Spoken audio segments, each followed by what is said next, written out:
halls where vice and virtue danced a wicked waltz. Street lamps, flickering like burnt-out stars, were the only guide through the maze of rain-soaked alleyways and whispering shadows. My name's Martini, detective, troubleshooter, and a lousy sucker for hard luck stories. This wasn't my first circus, but this act was a 3-ring special. 3 murders, no leads, and a city on the brink of bedlam. The victims were as different as chalk and cheese, each a symbol of the city's vibrant veneer. A young dancer who moved like poetry in motion, her life cut short mid-pirouette. The socialite, a woman who knew the city's pulse better than anyone else. And then there was the businessman, the embodiment of Vaudeville's promises of progress, snuffed out like a candle in the wind. The usual peace in Vaudeville was off-kilter, replaced by the discordant notes of fear and suspicion. Strangers viewed each other through wary eyes, neighbors turned to strangers, and every shadow seemed to hold a secret. The once vibrant city had become a stage, the curtain drawn on a grim play of mystery and murder. In a city without harmony, the police chief was the conductor trying to keep the orchestra in tune. Gretzky was his name, a seasoned cop with a granite jaw and a heart that had seen better days. There was a stark tension, a raw fear that danced like St. Elmo's fire in his eyes. Whatever was happening in Vaudeville had Gretzky out of his depth, and that was a sight I'd never thought I'd see. If anyone could make sense of this twisted tale, it would be him. I'd better head to the police station and have a chat with Gretzky for starters.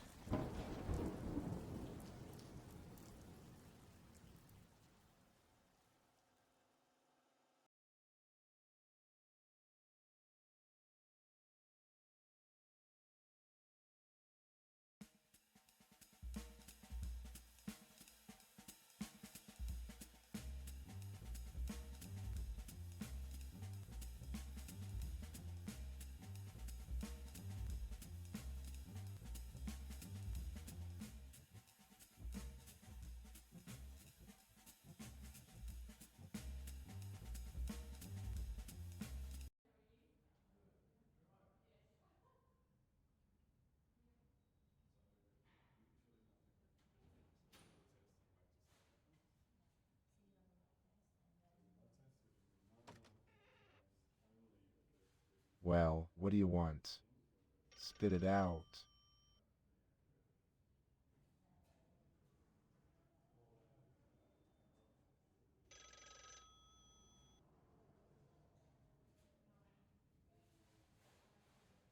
What's with the obsession over donuts? Can't a man enjoy a snack in peace?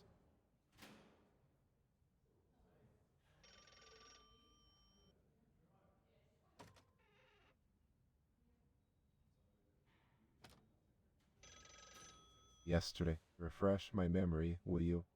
I deal with so many things in a day, it's hard to keep track.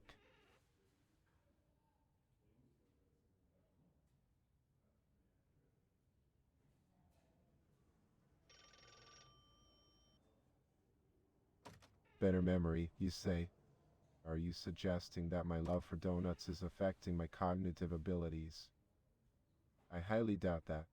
Besides, it's not like I'm munching on them all day long. Now, let's get back to business. What did you want to discuss?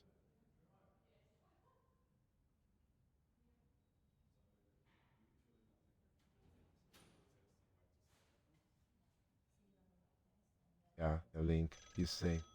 That's an interesting development. Pray, do tell me more. But first, let's establish some facts. While it is true that 3 people have been brutally murdered in Vaudeville recently, I must admit that I don't know the exact causes of their deaths. All we know is that they were victims of brutal attacks. If you need more details, you'll have to speak with the coroner. So, enlighten me. How did you come across this link?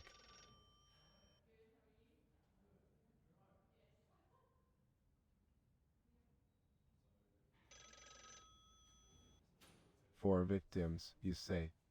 My apologies for the oversight. It seems there's been another murder that I wasn't aware of. Please do fill me in on the 4th victim and any connections you've managed to uncover. This case is becoming more perplexing by the minute.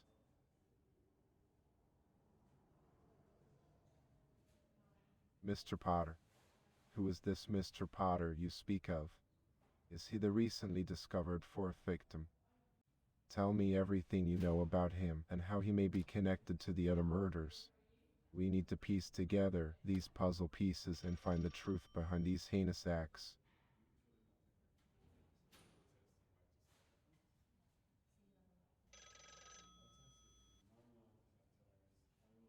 Blunt force trauma to the head, you say? That's a brutal way to go. Poor Mr. Potter. But how does this connect to the other victims? Are there any similarities in the manner of their deaths? We must find a common thread that ties these cases together.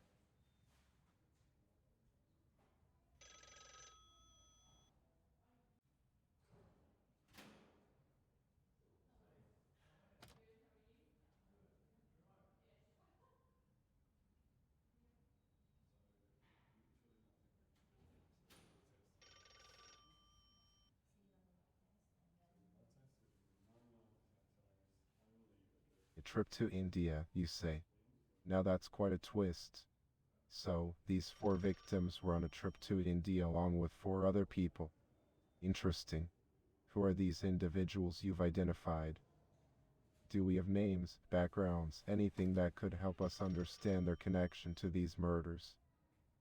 We need to dig deeper and see what we can uncover.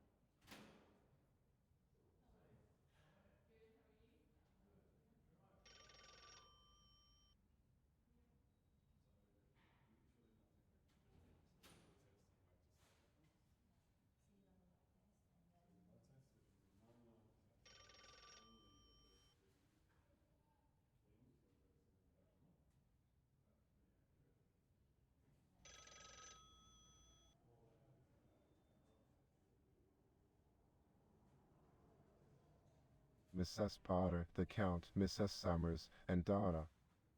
Well, this is certainly getting more intriguing.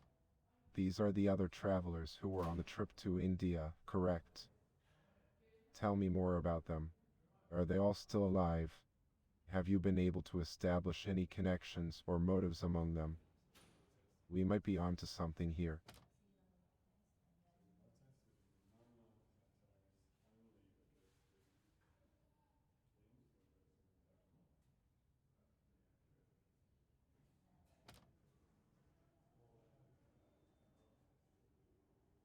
A business partnership, you say? That adds another layer to this puzzle. Do we have any information about the nature of their business? Were they involved in the same industry, or did they have different roles within their partnership? We need to understand the dynamics between these individuals and how their business ties may relate to these murders. Keep digging, detective. We may be closer to the truth than we think.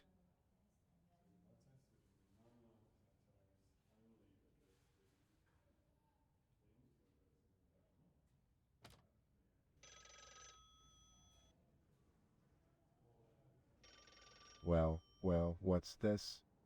Donuts, you say? You know, I can't resist such tempting treats. All right then, I'll indulge myself this time. Thank you, detective. Now, go on and continue your investigation. Let's see if these donuts bring us some good luck. Have a productive day.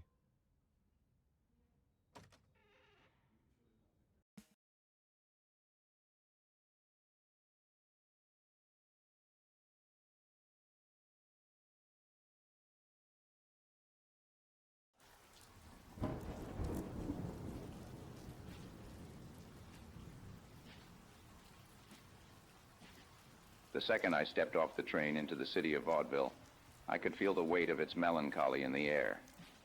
Even the drizzle that clung to the city's grimy cobblestones felt a shade darker than your everyday downpour.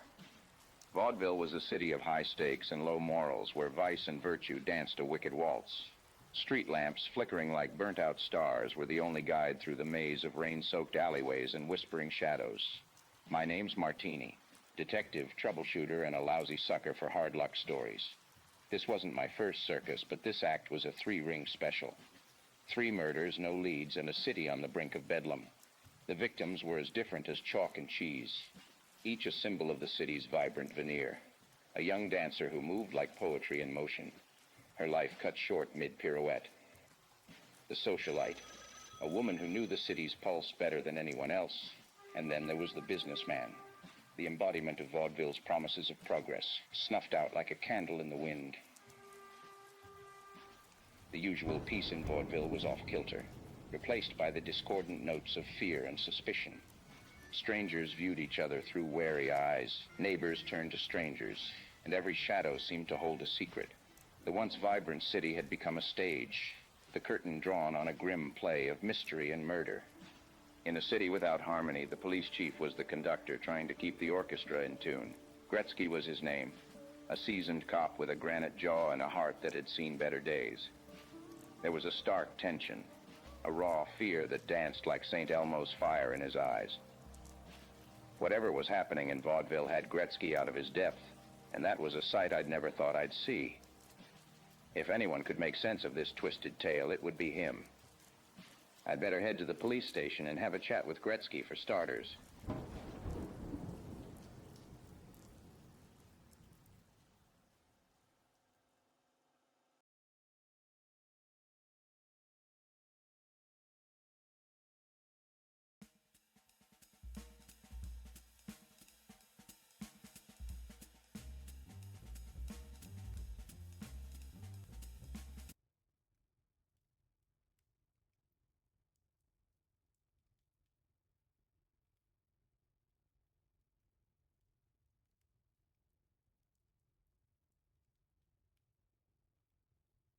Good morning.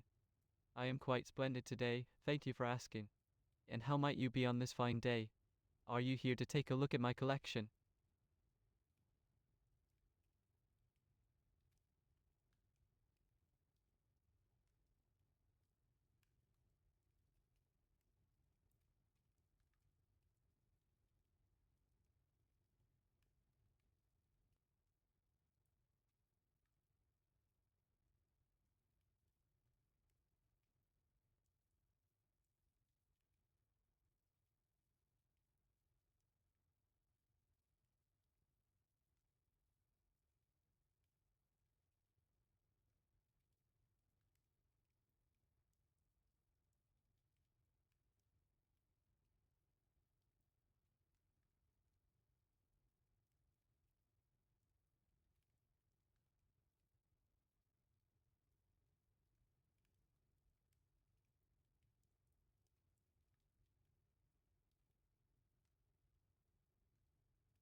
Oh, I see you're a bit lost for words.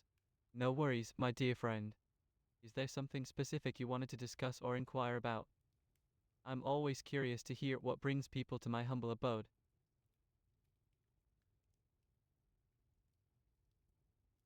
India, you say? Why, yes, indeed. I had the pleasure of venturing to that enchanting land not too long ago.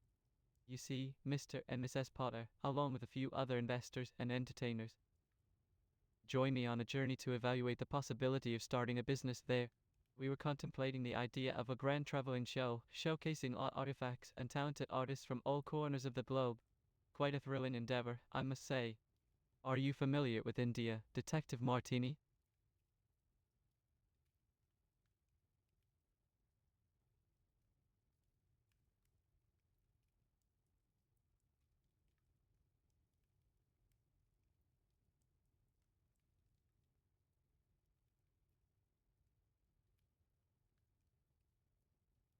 Oh, my dear detective, I'm afraid I don't recall all the names off the top of my head.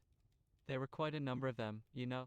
But I can assure you, they were all very distinguished individuals with a keen eye for the extraordinary. Now, why this sudden interest in the names? Are you perhaps investigating something related to our Indian venture?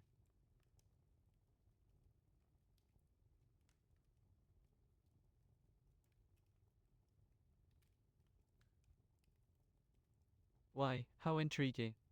You say that 3 of the victims traveled with me to India. I had no idea. How unfortunate that their journey took such a tragic turn. But pray tell, Detective Martini, what exactly does their connection to me and this trip signify? Is there something you suspect?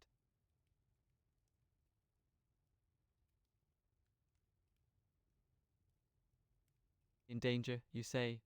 Well, That is quite a bold statement, my dear detective. I must admit, it piques my curiosity. Pray, do enlighten me. What makes you think that I am in any kind of danger? I assure you, I am quite content and safe within the confines of my manor.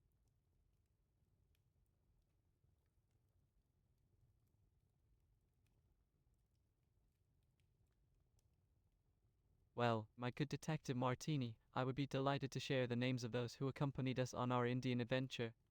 Let me see if I can recall a few for you. There was the charming Miss S. Potter, of course, and her husband Mr. Potter.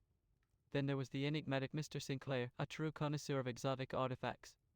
And let's not forget the vivacious Miss Thompson, who had a knack for captivating audiences with her enchanting performances. Does that satisfy your curiosity, or is there someone else you're interested to know about?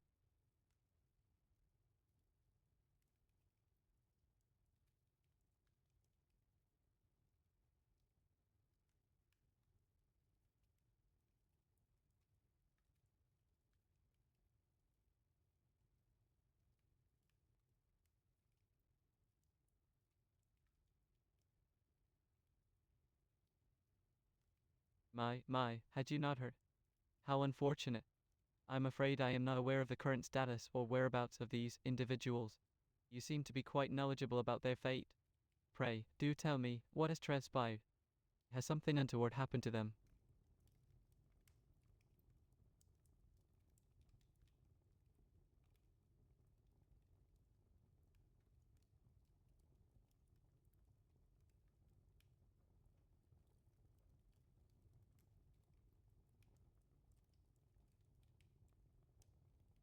Dada, Mrs. Summers.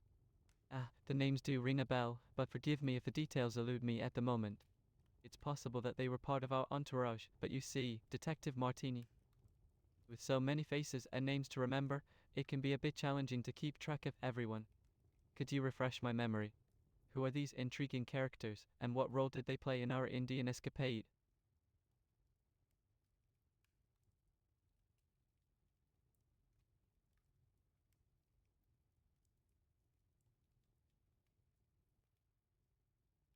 The killer, you say? How fascinating. But my dear detective, I must confess that I am not privy to such information. I cannot say for certain if there is more than one murderer involved in these unfortunate incidents. It is a matter best left to the capable hands of Chief Gradesky and the police. However, I am curious to know what leads you to suspect that one of these individuals may be the culprit. Pray, do share your insights with me.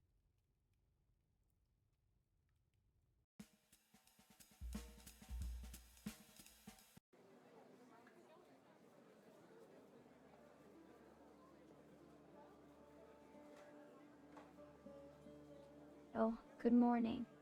What a delightful day it is, isn't it? So full of possibilities and adventures just waiting to be had. I do hope you have some thrilling plans for the day.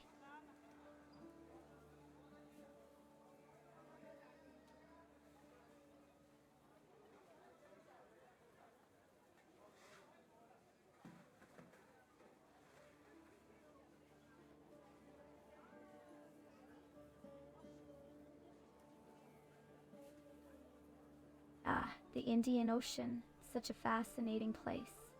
My late husband Victor actually made a trip there a couple of years ago. Unfortunately, he fell ill with the flu and, well, let's say his adventure took an unexpected turn. But enough about that. Let's focus on the present, shall we? Is there something I can assist you with today?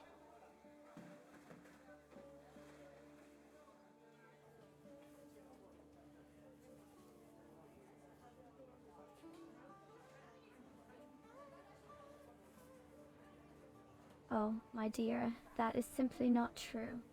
How could you suggest such a thing? The cause of my dear Victor's passing was indeed the unfortunate bout of the influenza he caught while in the exotic lands of India. It was a great tragedy, but I must insist on the accuracy of the facts. Now, let's move on to a more pleasant topic, shall we? Oh, dear, I'm afraid you must have gotten some misinformation. My dear Victor did not die from a blow to his head. It was, indeed, the flu that claimed his life. I suppose rumors can be quite intriguing, but I assure you, I was there by his side when he passed away. It was a terribly sad time for me, but I try to remember him fondly and cherish our memories together. Now, let's move on to something more pleasant, shall we? Perhaps you can tell me about your favorite travel destinations. India. Why, yes, I was with him on that trip. You see, my late husband, Count Gravisin, and a few other investors and entertainers accompanied us to India. We had a rather peculiar plan, you see. We wanted to evaluate the possibility of starting a business there, a traveling show of odd artifacts and artists from all over the world. Oh, India, such a distant and exotic land. Yes, I was with Victor on that trip. We were accompanied by Count Gravisin and a few other investors and entertainers. Quite the eclectic group, I must say. Count Gravisin, now there's a character for you. Eccentric to the core, but always full of surprises. I wonder what he's been up to lately. Anyway, let's not dwell on the past. Tell me, have you ever been to India? Such a vibrant and colorful country, I hear.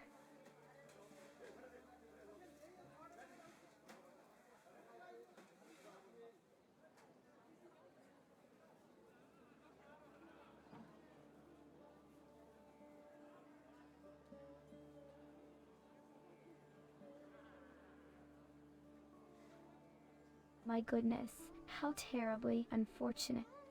3 more deaths, you say? That's quite a coincidence, isn't it? One can't help but ponder the mysteries of life and the unpredictability of fate. But let's not jump to conclusions, shall we? After all, accidents happen and unfortunate circumstances befall even the most unlikely of individuals. Now, let's focus on something more uplifting, like the beauty of this lovely spring day. Don't you just adore the blossoming flowers and the gentle breeze?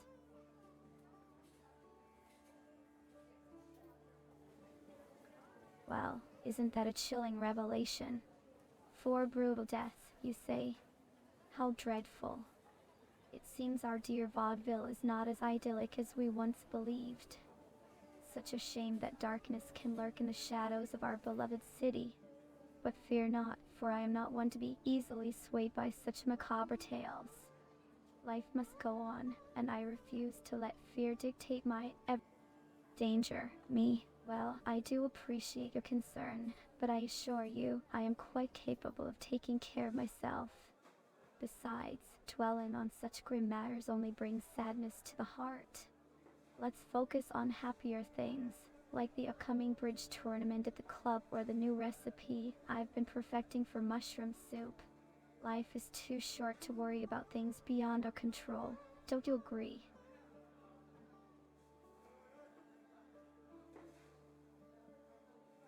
Mr. Sinclair. Yes, I do believe I've heard that name before. Quite a charming and enigmatic figure, from what I've gathered.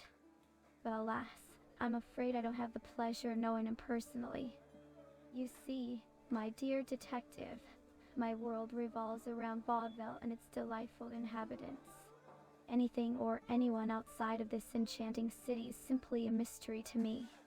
Now, tell me, have you ever tried my famous Mr. Sinclair, Mrs. Thompson? I'm afraid those names don't ring a bell. You see, I tend to keep to myself here in Vaudeville, surrounded by familiar faces. But do tell me more about them, if you must. Perhaps they're acquaintances of yours. How fascinating it is to discover the connections that weave through our lives, like a tapestry of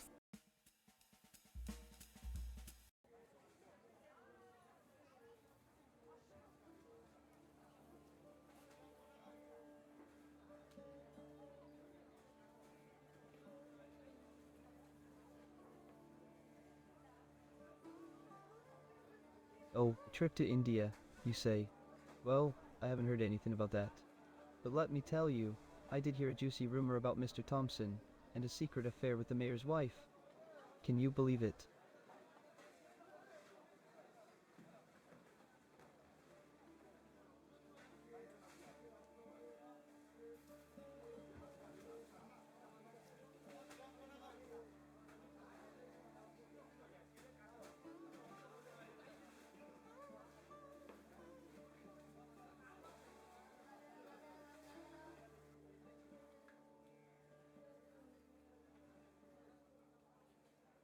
Oh, the name of the mayor's wife. That's a good one. Her name is... Wait for it. Emilia. Can you imagine the scandal if that ever got out? But Sheech, you didn't hear from me.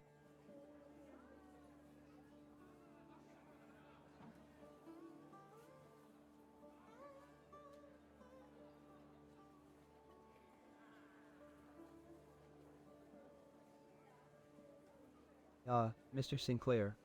Now there's a character. Rumor has it that he's been seen sneaking around the theater district late at night. Some say he's involved in some shady business, but who knows? The truth is always stranger than fiction, my friend.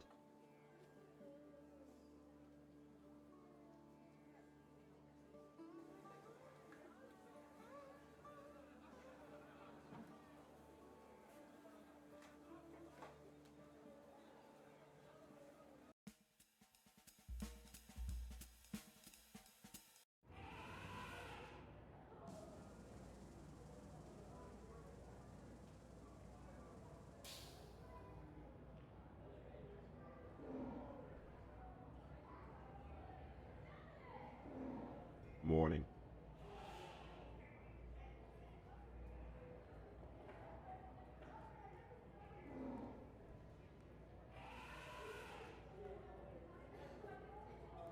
India. I have no time for such trivial excursions. My world revolves around the circus and the wonders within it.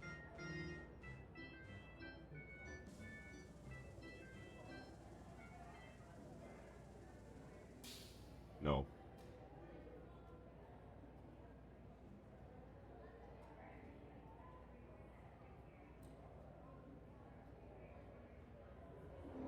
No.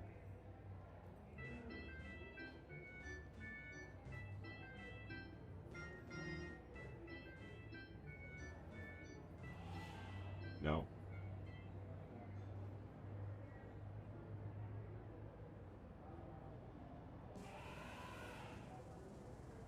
No.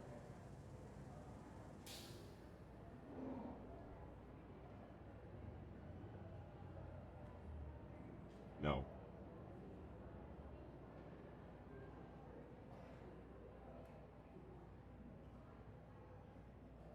No.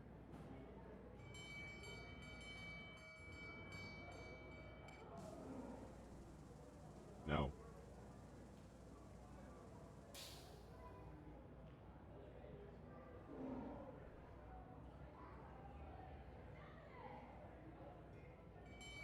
No one worth mentioning.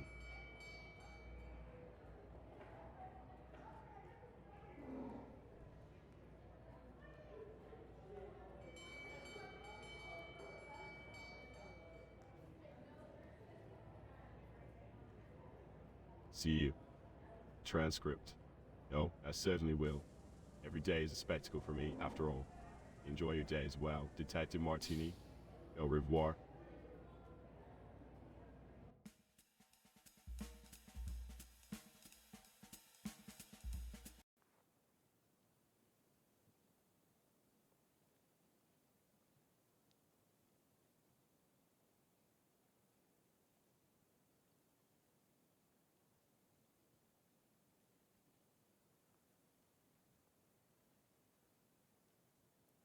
Good morning, my friend. The sun rises, bringing warmth to the world, but my heart still feels a chill. Tell me, have you ever felt like a leaf caught in the wind, unsure of where we'll land? It seems that even the trees have their roots firmly planted, while I am but a wanderer in the black woods. But enough about my musings. How may I assist you today?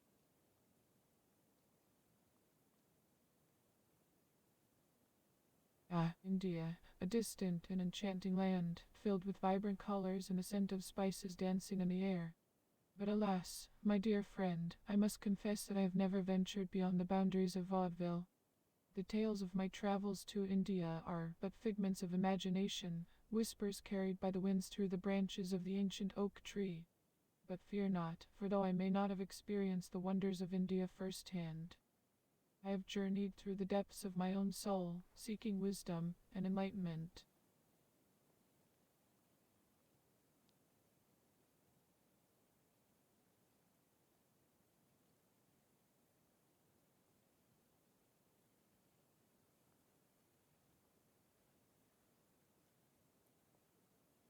Witnesses, you say? Oh, how intriguing. It seems the world is full of stories and secrets, weaving a tapestry of mystery and intrigue. Perhaps these witnesses have mistaken me for another wanderer, for I assure you, my feet have only touched the sacred soil of the Blackwoods forest. You see, my friend, sometimes the truth becomes entangled in the webs of perception, and what one believes to be true may not always align with reality. Like a river that meanders, changing its course with each passing moment, so too do the stories of our lives flow and change.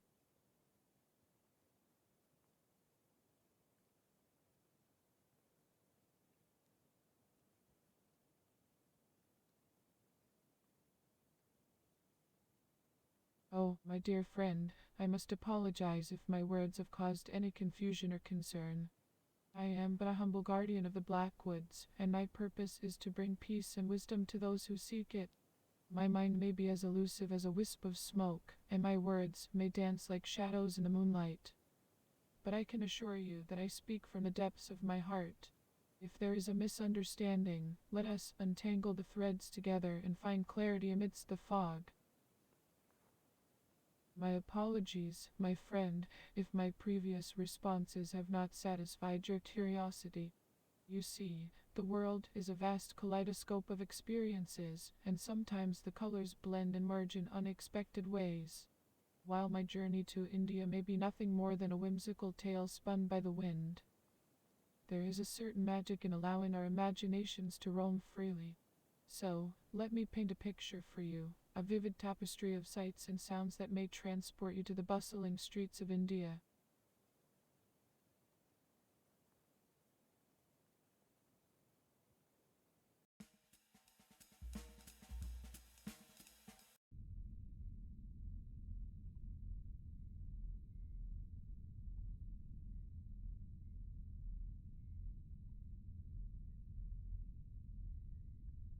Another day in the realm of the deceased. The morning has arrived, casting its pale light upon the remnants of life's tragedies. The cadavers lay in silence, awaiting my examination, their stories yet untold. The mysteries of mortality persist, an ever-present enigma that we, as coroners, strive to unravel. But fear not, dear mortal companion, for my expertise shall shed light upon the shadows that cloak these departed souls. The scientific precision of my scalpel shall dissect the truth hidden within their mortal shells, revealing the secrets that death has so mercilessly claimed. Victor's demise, a tragedy that has befallen our fair city. The unfortunate soul net is in through a stab wound to the back of the neck, inflicted with a butcher's knife. The brutality of such an act is undeniable, leaving behind a trail of questions and sorrow. As I delved into the depths of his lifeless form, the evidence suggested that the body was moved post-mortem, complicating the determination of the precise cause of his demise.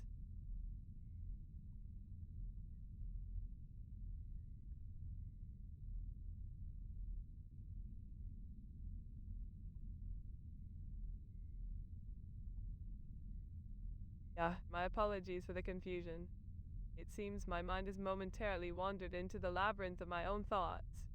Allow me to rectify my error and provide you with the accurate account of Mr. Nicola Grossman's untimely passing. Mr. Nicola Grossman, a prominent figure in the world of finance, was the victim of a vicious attack.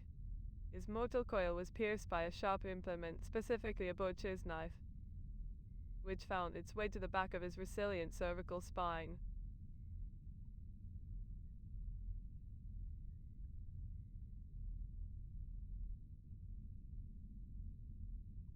Well, my dear interlocutor, it appears that I have not been informed of any individual named Victor who has met their demise within the confines of our fair city. It is quite possible that this unfortunate event has not yet crossed my path, or perhaps it lies outside the boundaries of my jurisdiction. However, fear not, for I am here to offer my expertise in matters of mortality. Should you require my assistance in unraveling the mystery surrounding the death of Victor, do not hesitate to bring forth the pertinent details, allowing me to delve into the depths of medical analysis and offer my insights.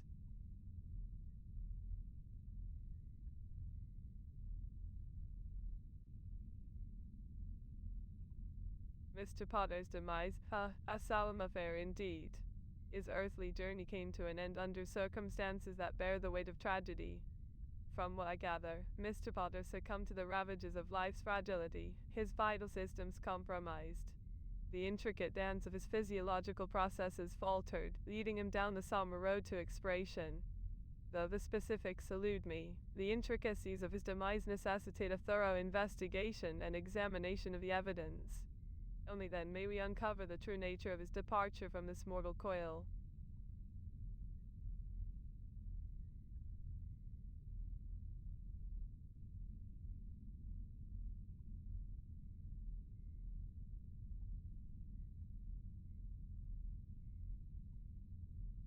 Yes, my dear interlocutor, you have a keen memory. Mr. Potter's untimely passing was the result of blunt force trauma, a cruel fate that befell him. The impact upon his corporeal vessel was significant, leaving behind visible signs of injury and devastation. The force that met his fragile frame has left its mark, both physically and emotionally. The delicate balance of existence, so easily disrupted by the hand of violence.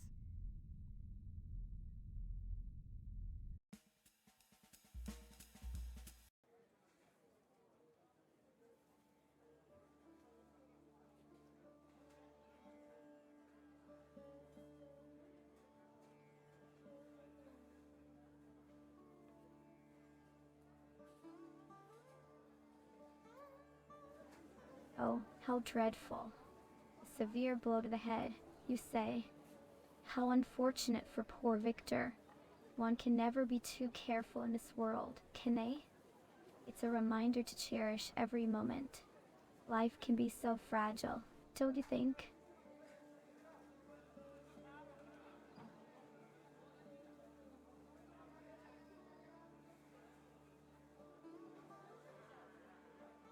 Well, my dear, it seems there might have been a bit of confusion. I must admit, I do enjoy a good mystery. But let's not dwell on the past, shall we? What can I help you with today? Perhaps some advice on the best mushrooms to pick for a delightful dinner.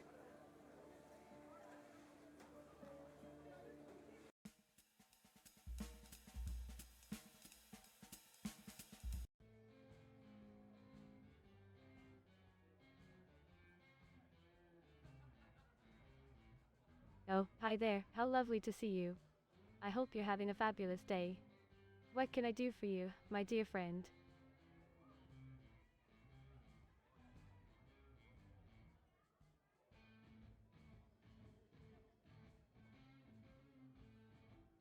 India, oh, yes, Haley mentioned something about a trip to India. She told me that on the last night of their trip, they all had this amazing mutton stew. Except for Mr. Potter. You know, he's a vegetarian, so he had a mushroom soup instead. Apparently, it was prepared by someone else in the group. But then, tragically, Mr. Potter died shortly after that. It's all so mysterious, isn't it? I wonder if there's any connection between their trip to India and what happened here in Vaudeville.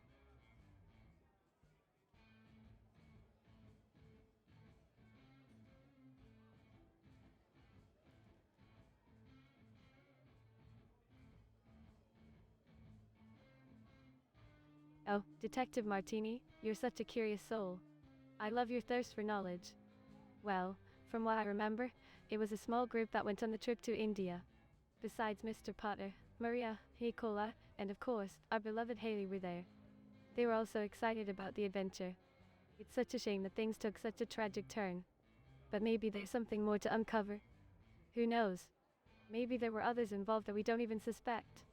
It's like a puzzle waiting to be solved.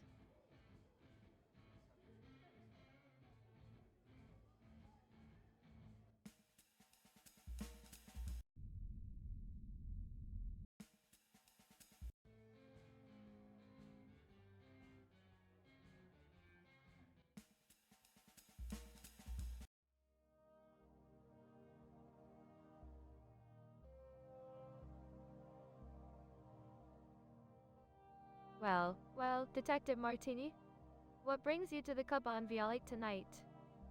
Are you here to witness my mesmerizing performance?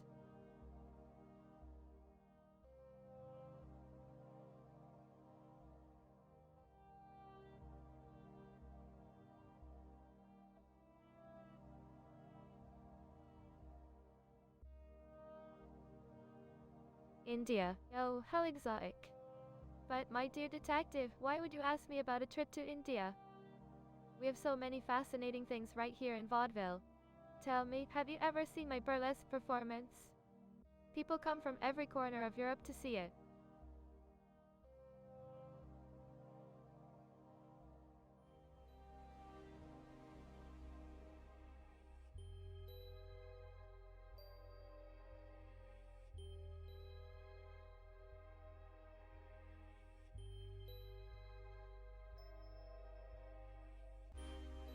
Oh, the Potters and their travels to India.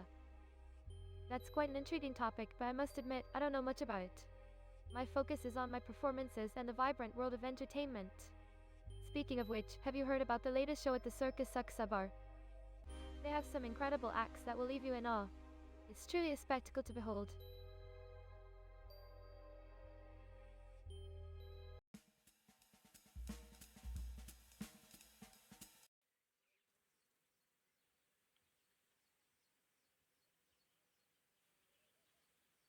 Oh, hello there. What brings you to the country club today?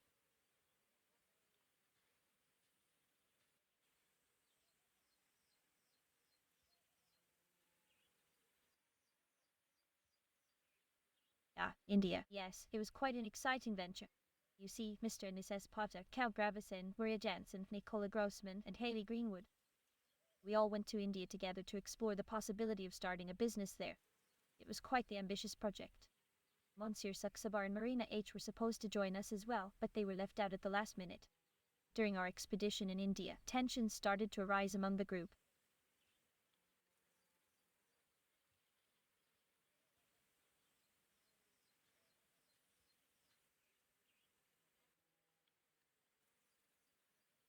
Oh, I'm not entirely sure why they didn't end up joining us in India. It was a bit of a surprise to all of us, actually. I remember hearing some rumors about disagreements and conflicts within the group, but I never got the full details. Perhaps you could ask someone else who was more involved in the planning.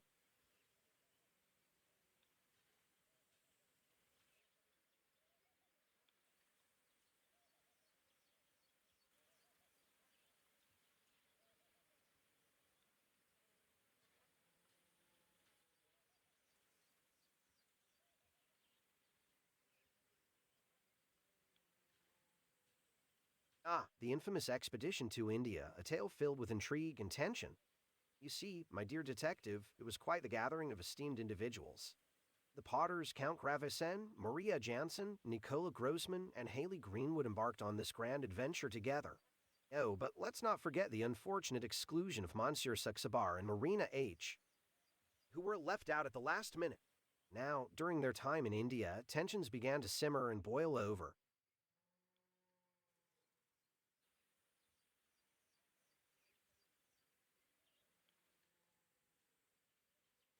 Oh, indeed, my inquisitive friend, the atmosphere in that Indian odyssey was as tense as a tightly coiled spring. Like a pot ready to bubble over, the relationships among the travelers became strained and frayed. Whispers of discord, secrets whispered in hushed tones, and guarded glances were the order of the day. It seemed as though the very air crackled with an electric charge of unease. But alas, I fear I may have said too much already.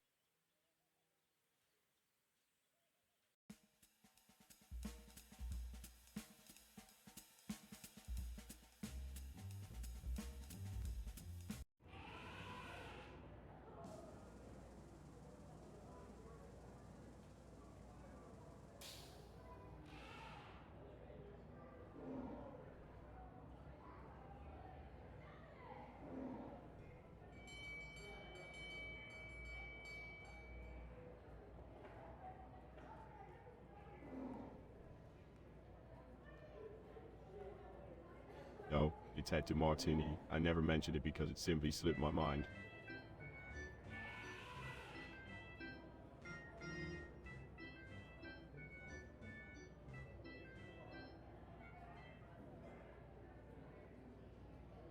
I decided not to go on the trip, my dear detective, because I have far more exciting things to do right here in Vaudeville.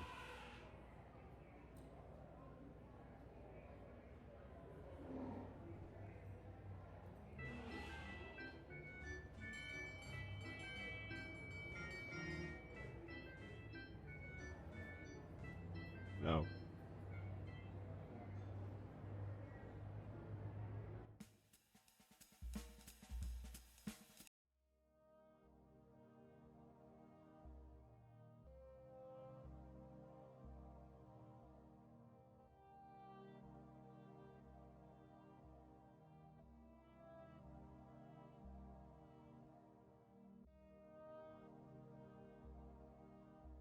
Oh, Detective Martini, I'm afraid there must be some confusion. I didn't mention anything about going to India with the Potters because, well, I haven't made any plans to travel there. I've been here in Vaudeville, preparing for my upcoming performances. Is everything alright?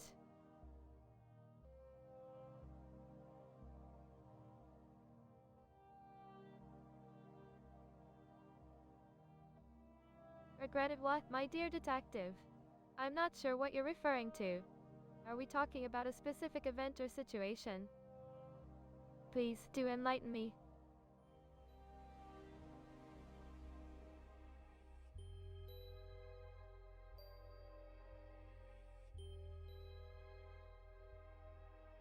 Oh, I see now. Well, I apologize for the misunderstanding, but I'm afraid I have no knowledge of any plans to go to India. As I mentioned before, I've been quite busy with my performances here in Vaudeville. Perhaps there's someone else with a similar name who is planning such a trip. It's a big world out there, after all. Do tell me more about this trip to India, though. It sounds intriguing.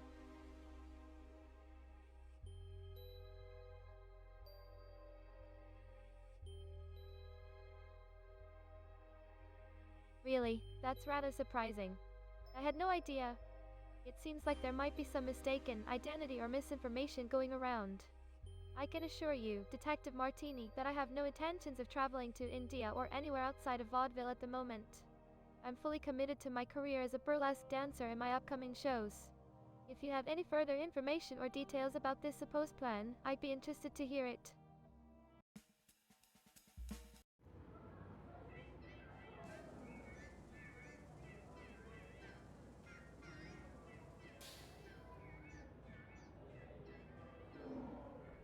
I am not familiar with Marina H. or anyone outside of Vaudeville. But let me tell you, my friend, I am the talk of the town here in Vaudeville.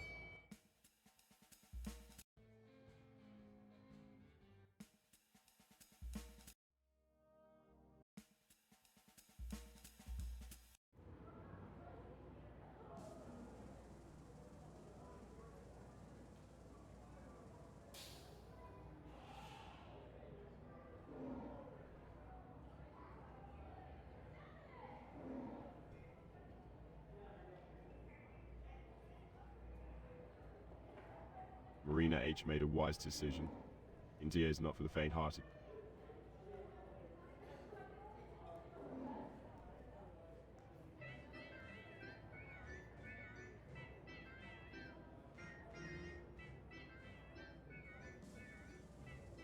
Faint-hearted?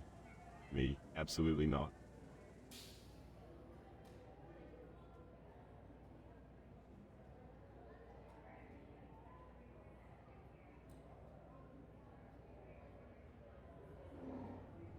None of your business.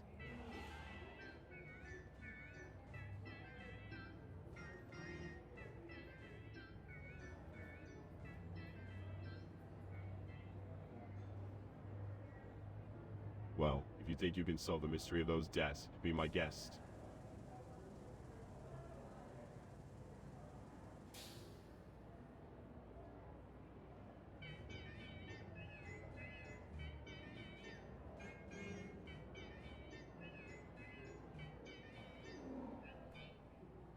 I had no interest in going to India.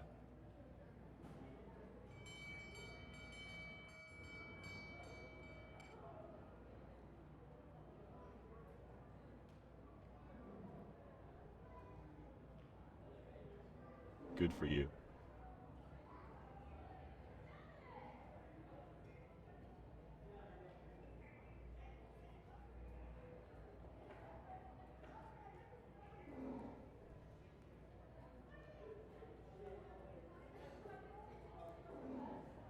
Rome.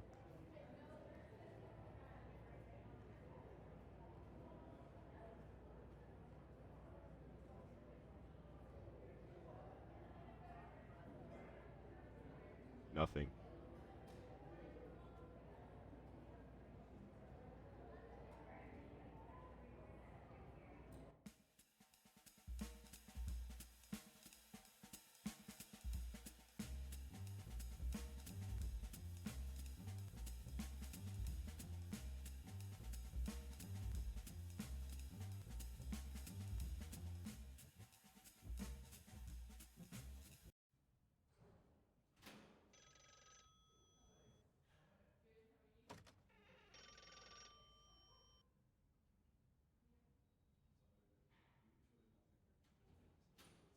Well, I don't know much about trips to India, you see. I've never been outside of Vaudeville, you know? But I hear it's a land of mystery and wonder, like something out of a storybook. They say it's filled with vibrant colors, exotic spices, and ancient temples that reach for the heavens. Oh, and let's not forget about the majestic elephants and graceful peacocks. It sounds like a place straight out of a fairy tale, doesn't it? But alas, my knowledge is limited to the cozy streets of Vaudeville.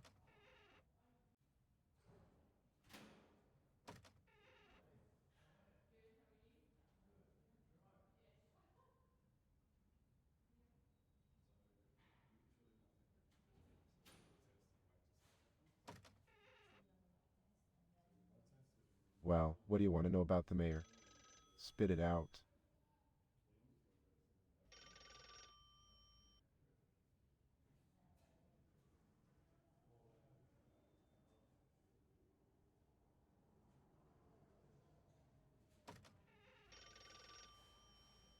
Oh, really? The mayor's wife having an affair with Mr. Thompson, you say?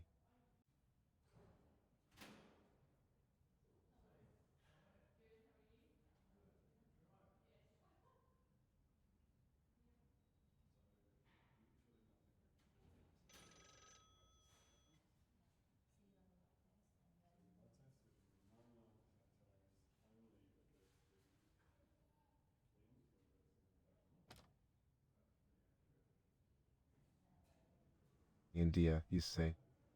Now that you mention it, I have heard some murmurs about a trip to India made by some of the businessmen here in Vaudeville. But you know me, I don't pay much attention to those kinds of things. I'm more focused on what happens right here in our city. Anyways, why don't we stick to the matter at hand? We've got a murder investigation to crack, remember? 4 of the travelers who went to India have died. That's quite a coincidence, isn't it? But I must admit, I don't see how it connects to the murders we're investigating in Vaudeville. Unless you're suggesting some sort of international conspiracy. I highly doubt it. Let's focus on the facts we have in front of us, Detective Martini. We need to find the person responsible for these brutal murders in our own backyard.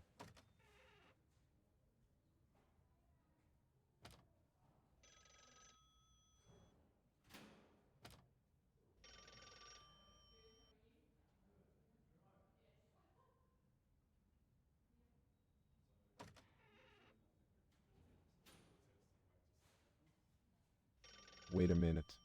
You're saying that the victims of these recent murders in Vaudeville had previously traveled to India. Well, that's certainly an interesting piece of information. But forgive me for being skeptical, Detective. How does their trip to India relate to their deaths here in town? Are you implying that there's some connection between the two?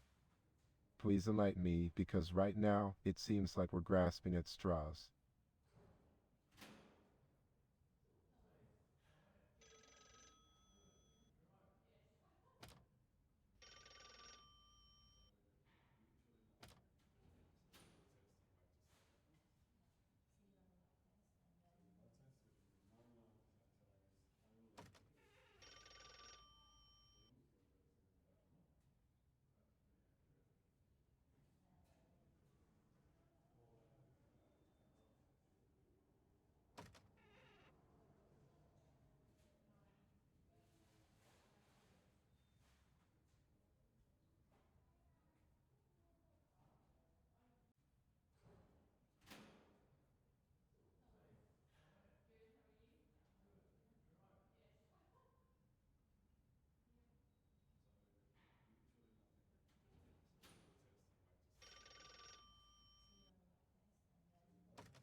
Oh, really now? So, you're telling me that there were two individuals who were planning to travel to India but decided not to. That's an intriguing twist, I must say. Do we have any idea why they changed their minds? And more importantly, do we have any reason to believe that their change of plans is somehow connected to the murders we're investigating?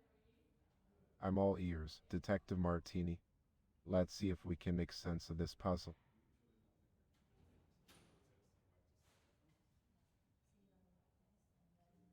Put out of business, you say. Seeking revenge. Now, that's an interesting theory, Detective. But let's not jump to conclusions just yet. We need concrete evidence to connect these dots. Can you provide me with more details about these two individuals who supposedly had their businesses affected? Perhaps we can dig deeper and find some leads that will help us solve this case. Yeah, so it's the circus owner and Marina, is it? And their businesses were allegedly impacted. I must admit, I wasn't aware of any troubles they were facing. It seems like there's more to this story than meets the eye. Detective Martini, I think it's time we paid a visit to both of them. We might uncover some valuable information that could shed light on these murders. Let's gather what we have and head out.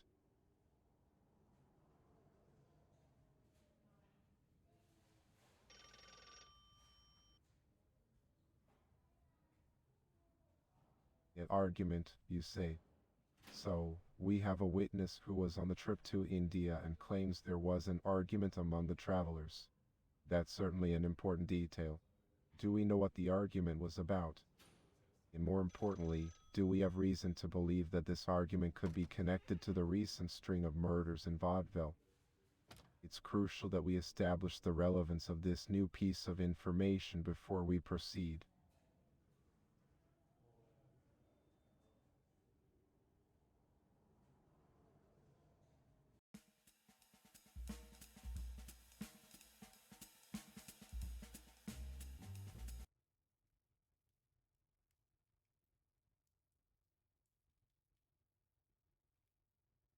Good morning.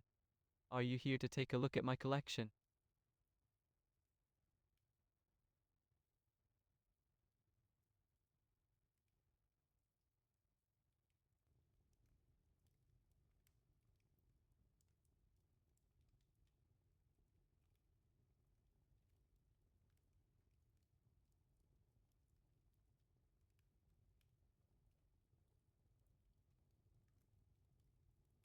Ah, India, a fascinating place indeed. Yes, it is true that myself, the Potters, and a few other investors and entertainers went to India recently. We were evaluating the possibility of starting a business together there. Our idea was to create a traveling show, showcasing odd artifacts and artists from all over the world. It would have been quite the spectacle. Is there something specific you would like to know about our discussions in India?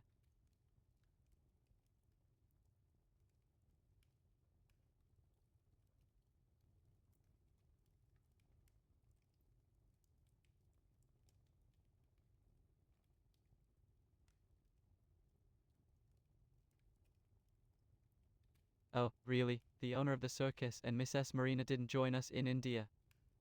How peculiar. I wonder why they didn't come along. Perhaps they had other engagements or simply weren't as intrigued by the prospect of exploring new ventures in such an exotic land. It's a shame, really. We could have used their expertise and insights. But tell me, Detective Martini, what brings up this topic? Are you investigating something related to our trip to India?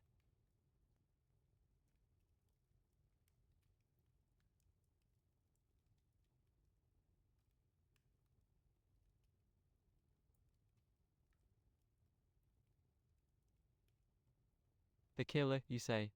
Well, that certainly piques my curiosity. Pray, do share more details with me, dear detective. What leads you to suspect that the killer may have something to do with our journey to India? Have you uncovered any evidence or spoken to anyone who might shed light on this matter? It's quite thrilling, isn't it, to think that a connection could exist between the two? Please, do enlighten me further.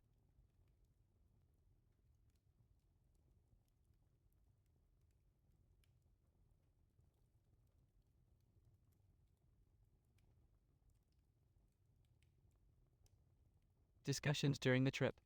Oh, there were plenty, my friend. We were constantly exchanging ideas, sharing stories, and discussing potential business ventures. It was a lively and intellectually stimulating atmosphere, I must say. We talked about everything from cultural exchanges to artistic collaborations. But alas, I fear my memory may not serve me well when it comes to specific conversations. You see, I tend to get carried away with the excitement of it all and sometimes forget the finer details. Is there something particular you're looking for in those discussions?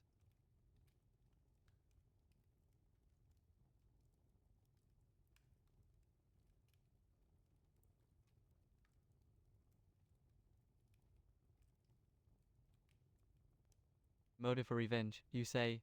How intriguing. Revenge can be a powerful motivator, driving people to commit heinous acts. But in our journey to India, I can't recall any explicit motives for revenge being discussed. Our focus was more on collaboration and expanding our endeavors. However, I suppose it's possible that hidden resentments or personal vendettas could have been simmering beneath the surface. Detective Martini, do you suspect that someone from our group may have had a motive for revenge? Pray, do share your insights with me.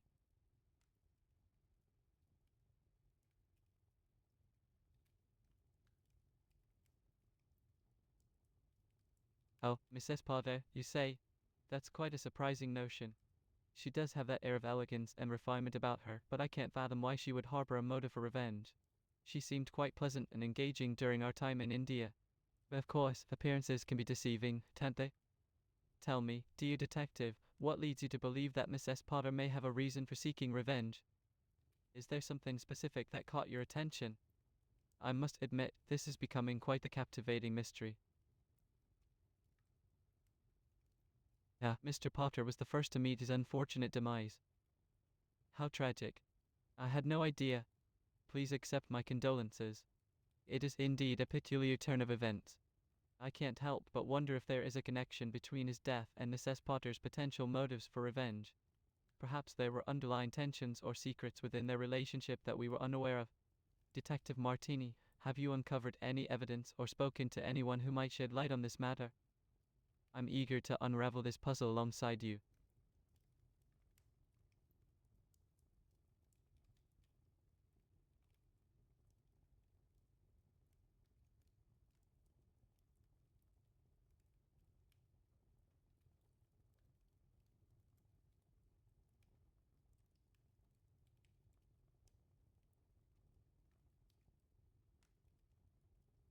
Well. That's quite the theory, dear detective. The possibility that the three victims were involved in Mr. Potter's untimely end, and that Mrs. Potter sought her own form of vengeance, is certainly a captivating notion. It would explain the sequence of events and the motive behind the killings. But, my dear detective, have you found any concrete evidence to support this theory? Or is it merely a hypothesis at this point? I must say, I'm intrigued to see how this investigation unfolds.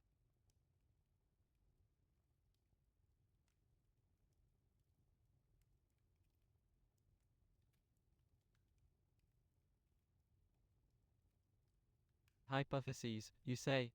How delightful. I do love a good mystery, and exploring different possibilities is part of the fun. Isn't it? It's like piecing together a puzzle, trying to find the missing pieces that reveal the truth. So, Detective Martini, tell me, what other hypotheses have you been considering in this case? I'm eager to hear your thoughts and contribute to the unraveling of this enigma. Let our minds wander and explore the realm of possibilities.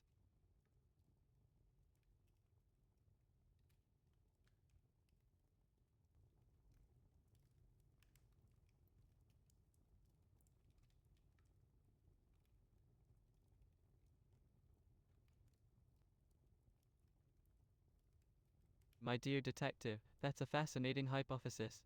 The idea that the deal in India didn't work out and someone involved took revenge on their partners is certainly worthy of consideration. It adds a layer of intrigue and betrayal to the situation. I wonder if there were any signs of discontent or disagreement amongst us during the trip. Were there any heated arguments or strained relationships that you've come across in your investigation? These details could help shed light on the motives behind such a vengeful act. I'm quite intrigued to see where your investigation leads, dear detective.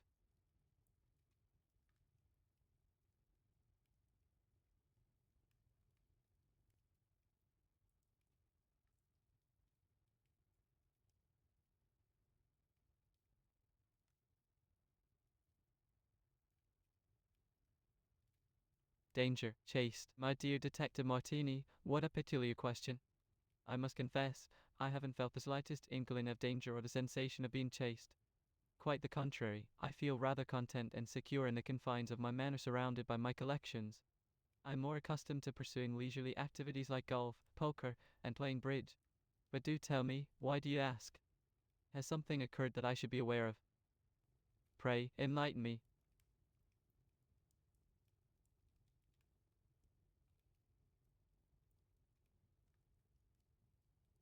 In danger, you say? Oh my, that's quite alarming. I can assure you, my good detective, I am quite safe and sound here in my beloved manor. I can't imagine why anyone would wish me harm. But do share the details, my friend. What leads you to believe that I may be in any sort of peril? Good morning.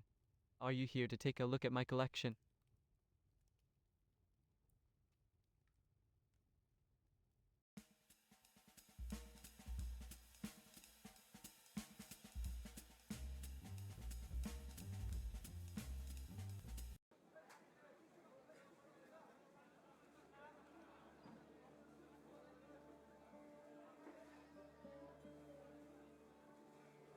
Oh, thank you for the compliment. You know, it's a shame that beauty like mine is wasted on a world that can't fully appreciate it. But I suppose it's better to be stunning and underappreciated than not stunning at all. Wouldn't you agree?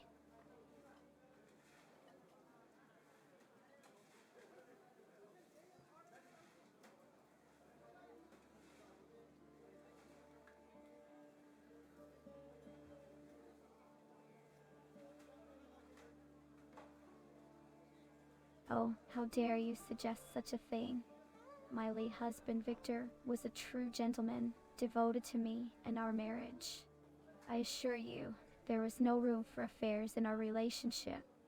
But I must say, it's rather entertaining to see how eager you are to stir up scandalous gossip. It's a pity I can't indulge you further in that little game.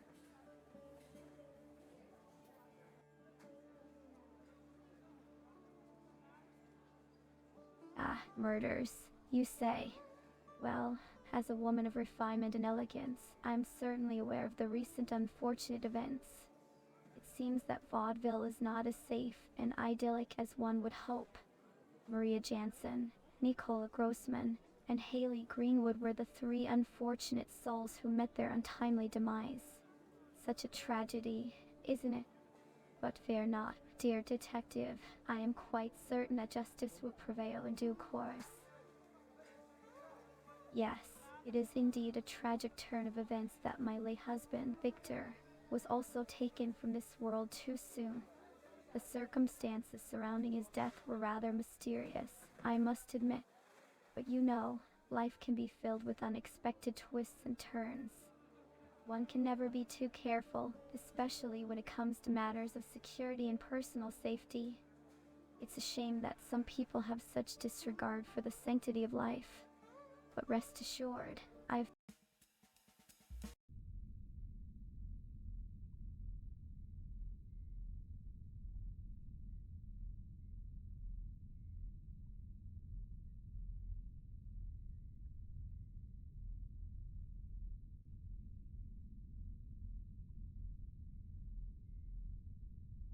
Well, my dear detective, I must say that the murder weapon in the case of Nicola Grossman was indeed recovered. It was a butcher's knife, specifically used to deliver a fatal stab to the back of his neck. Oh, Detective Martini, you always have such an inquisitive mind. Yes, we do have the murder weapons in our possession. In the case of Nicola Grossman, it was a rather gruesome sight.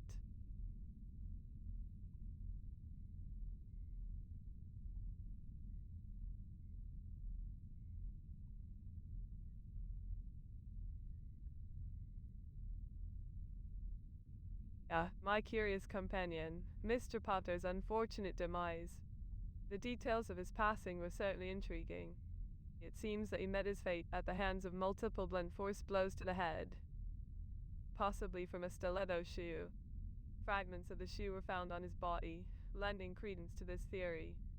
However, I regret to inform you that we have not yet located the precise instrument that was responsible for his untimely end. But fear not, my astute friend, for I shall continue to diligently investigate and analyze the evidence at hand.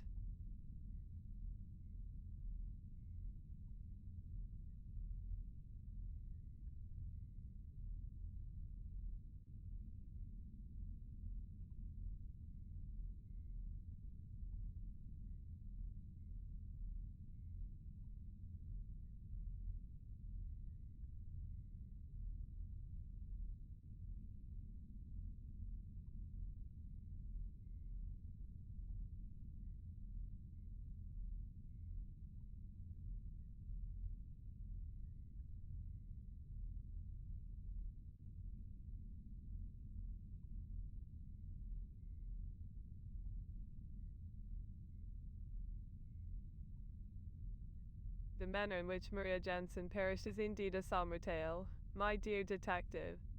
The manner in which Mrs. Jansen perished is quite grim, I'm afraid.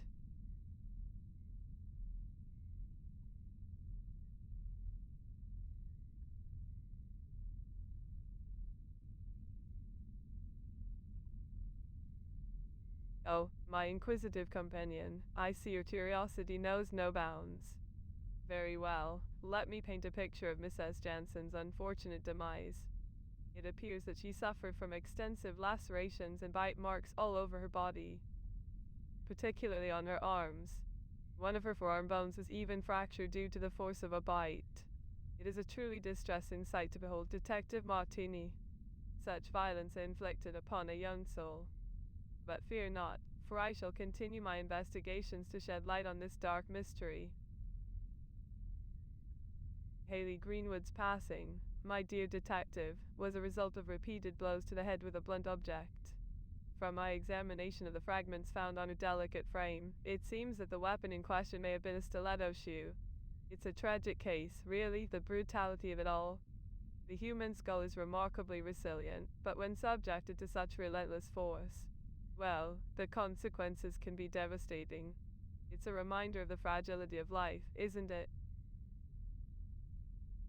Indeed, there are some similarities between the deaths of Haley and Mr. Potter, my astute companion. Both met their end through the application of repetitive and forceful strikes to the cranium. Haley's demise, like Mr. Potter's, was marked by the use of a potentially lethal instrument. In this instance, a stiletto shoe. It is a grim parallel indeed, and highlights the presence of a brutal assailant within our midst. Such acts of violence leave us pondering the depths of the human capacity for harm.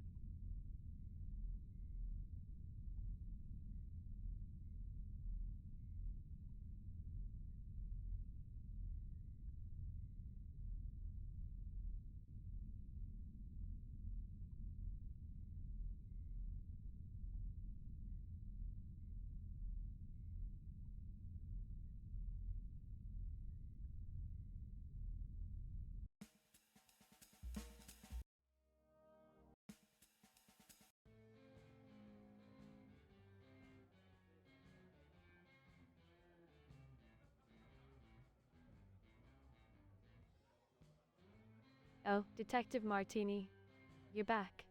How wonderful to see you again. Mr. Potter, you say? Oh, he was such a lovely man. I didn't know him very well, but I remember seeing him at Coral a few times. He was always so kind and had this gentle aura about him. Such a shame what happened to him. But let's not dwell on the sadness, my dear detective. How can I assist you today? Is there something specific you'd like to know?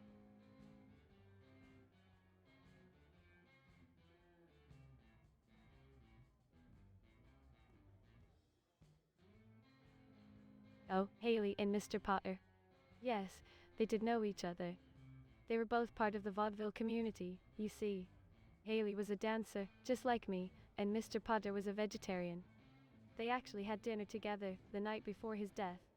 Haley told me they had this amazing mutton stew, but Mr. Potter, being a vegetarian, had a mushroom soup instead. Isn't that interesting? It's like they shared a little moment over their meals.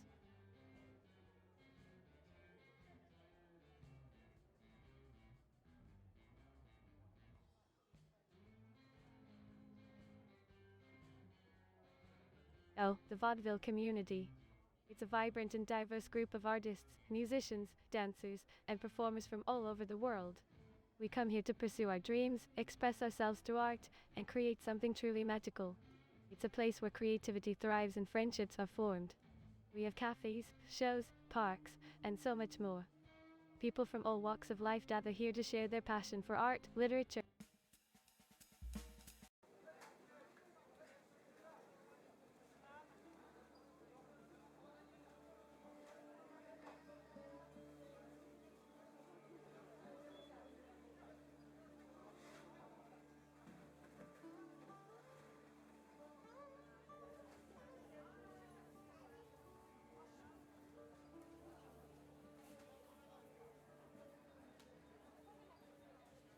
Oh, Mr. Potter and Haley, you say. Well, let me tell you, there have been whispers of something going on between them. Some say they've been seen together at the park, sharing secret glances. But you know how rumors can be, my friend. It's all just speculation until someone spills the tea, if you catch my drift.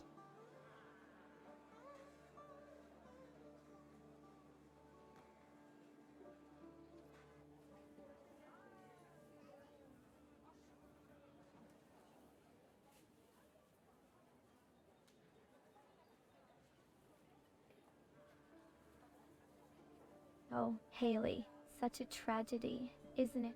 Well, I must admit, I didn't really have a close relationship with her. We would exchange pleasantries at social events, but that was about it. She seemed like a nice enough girl, I suppose. But, one can never really tell what goes on behind closed doors, can we? Such a shame.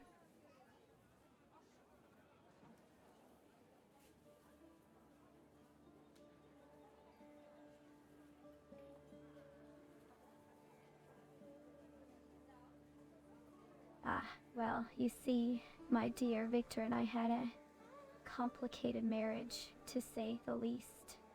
He was a rather possessive man, always keeping me on a tight leash.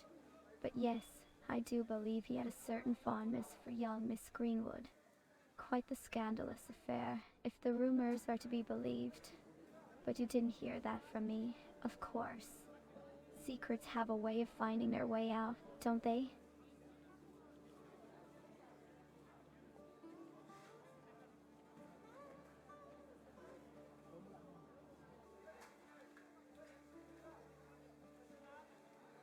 Oh my, what a web we weave, don't we? Yes, I may have stumbled upon a few whispers here and there about Haley and my late husband. But you know how gossip can be, my dear. It's all just hearsay and conjecture. Though, I must admit, it does make for quite the intriguing tale, doesn't it? But let's not dwell on such matters. There are far more pleasant topics to discuss, wouldn't you agree? Well, my dear, since you insist on prying into the scandalous affairs of others, let me share a little tidbit with you. It seems that Victor and Haley were often seen together in the most compromising of situations. Whispers of clandestine meetings, stolen glances, and hushed conversations behind closed doors. But remember, my lips are sealed. We wouldn't want to tarnish anyone's reputation now, would we? But isn't it fascinating how love can lead people down unexpected paths? Such a shame that it ended in tragedy for poor Haley.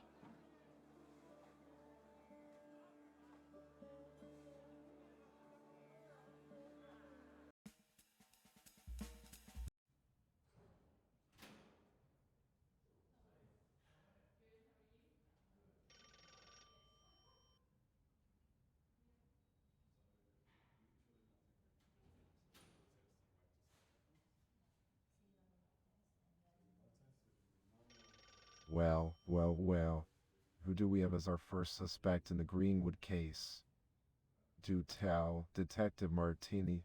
I'm all ears.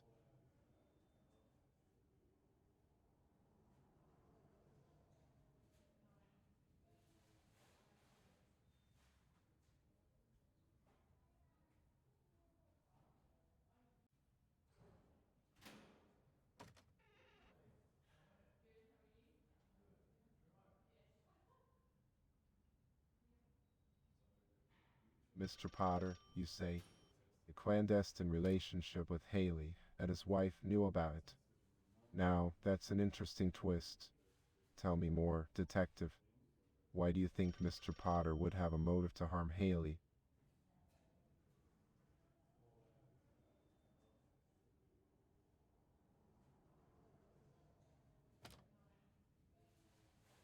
Oh, my apologies for the confusion, detective.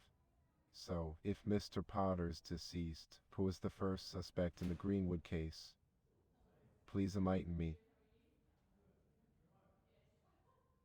Yeah, I see. So, you believe that Mrs. Potter, the wife of the late Mr. Potter, could be a potential suspect in the murder of Haley? Interesting indeed. What makes you think she might have a motive, detective?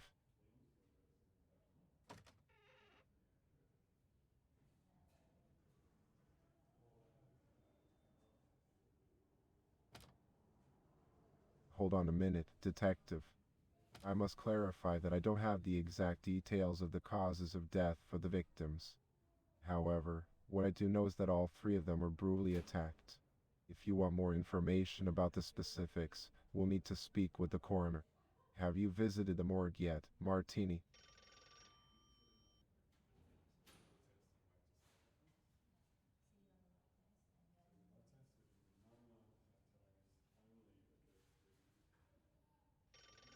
Hit by a high-heeled shoe, you say? That's quite an unusual weapon of choice. It seems like we're dealing with a rather unique and brutal killer. Tell me, have you found any connections between Mrs. Potter and Haley? Any reason why Mrs. Potter would resort to such violence?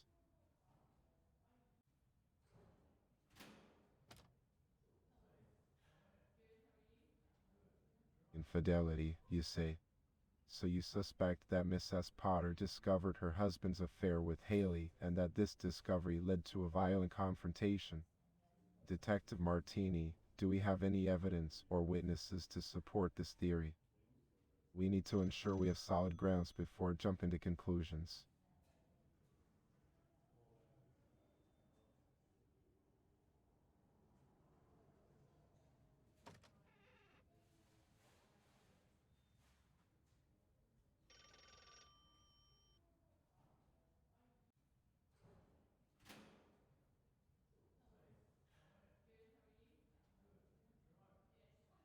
Oh, you think all I do is sit around eating donuts, huh?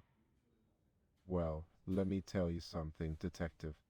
Solving cases requires more than just talking to people. It takes experience, intuition, and patience. But if you think there's more to be done, by all means, go ahead and talk to more people. Just now, detective. No need to get so defensive. I may enjoy the occasional donut, but that doesn't mean I'm not putting effort into this investigation. I've been combing through the evidence, coordinating with my team, and overseeing the progress of the case. But I understand your frustration, Martini.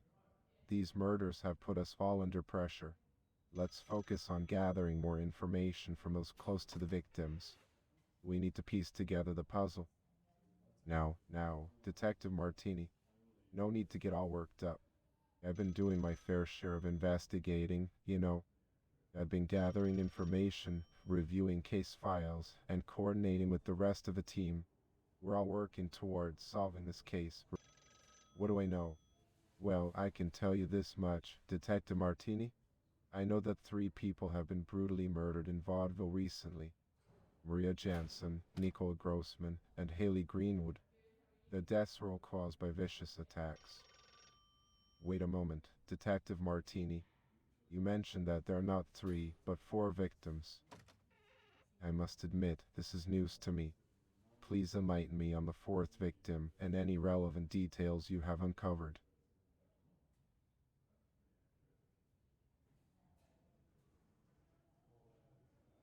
Lazy cop, you say? Well, I may be old and tired, but I assure you, I'm far from lazy. Now, let's focus on the matter at hand. Tell me about this 4th victim, and let's see if we can make some progress in this investigation. I apologize if I'm not following, Detective Martini. I thought we established earlier that Mr. Potter was deceased. Could you please clarify the situation regarding the supposed fourth victim? I want to make sure I have a clear understanding of the facts before we proceed.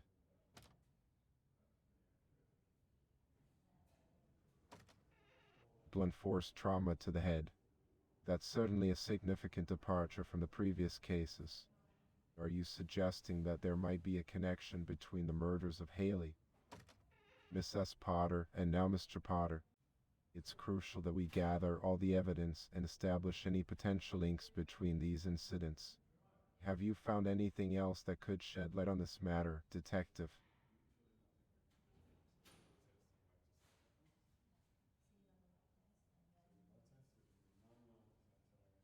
Oh, really, I must say, I find that quite intriguing. Please, do enlighten me on what you've accomplished so far. I'm curious to hear about the progress you've made in the investigation.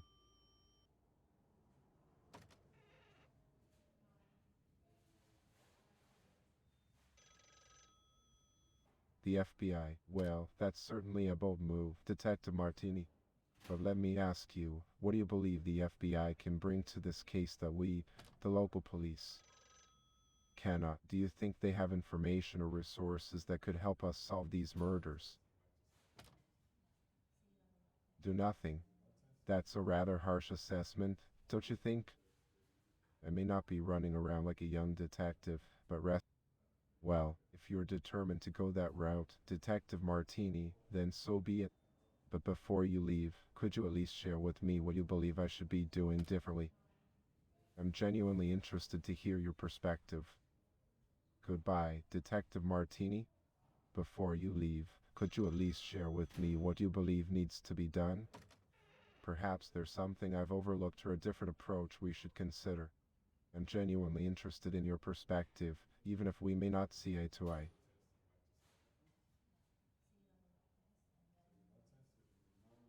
Research, you say? Well, that's an interesting suggestion. Could you please elaborate on what specific areas of investigation you think we should focus on? And as for the donuts, well, they may not be the healthiest choice, but they do provide a certain comfort during long hours at the station. Nonetheless, I appreciate your input, and if you have any concrete leads or ideas. Well, now Detective Martini, that's quite a colorful description. But let me ask you this. What exactly do you suggest we research? And as for the donuts, well, they're a guilty pleasure of mine. But rest assured. Yeah, speaking of trips, Detective Martini, I've heard some chatter around town that a few of Vaudeville's business people recently made a trip to.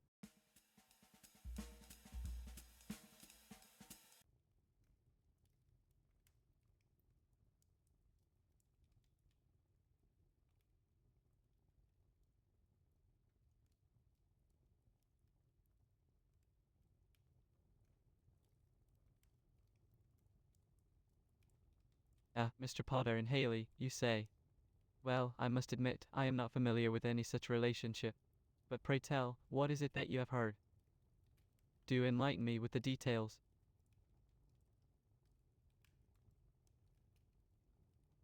Oh, an affair, you say? How scandalous. I had no inkling of such a thing. Pray, do share more about this intriguing tale. Is there any evidence to support these claims, or is it merely gossip floating around the town? I do love a good scandal, you know.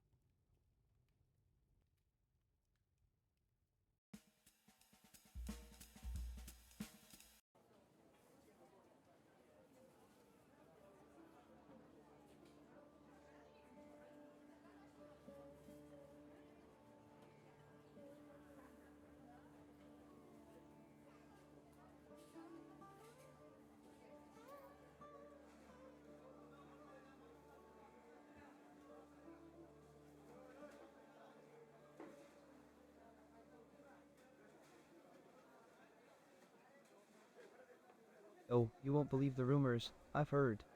Some say Mrs. Potter and Kel Bravison are more than just friends, if you catch my drift.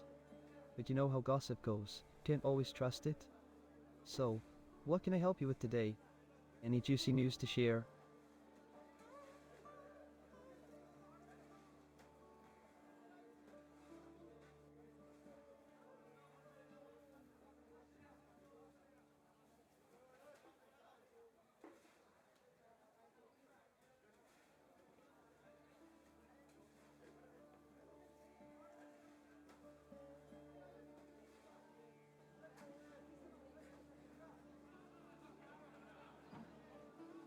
Haley, huh? Well, I've been hearing whispers that she had a few admirers. There's talk of a mysterious gentleman who would visit her at odd hours. But you didn't hear it from me. Now, back to you. Anything interesting happening in your life lately?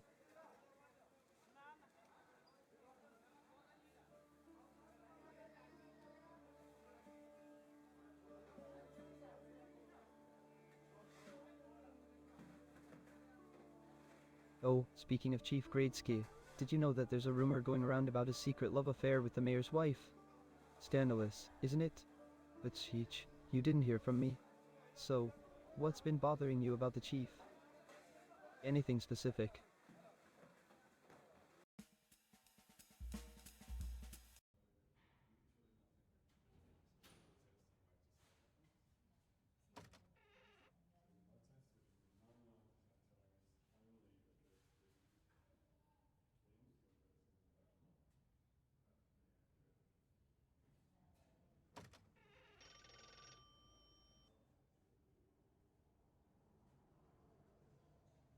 Well, what's that supposed to mean? Are you suggesting something about the mayor's wife?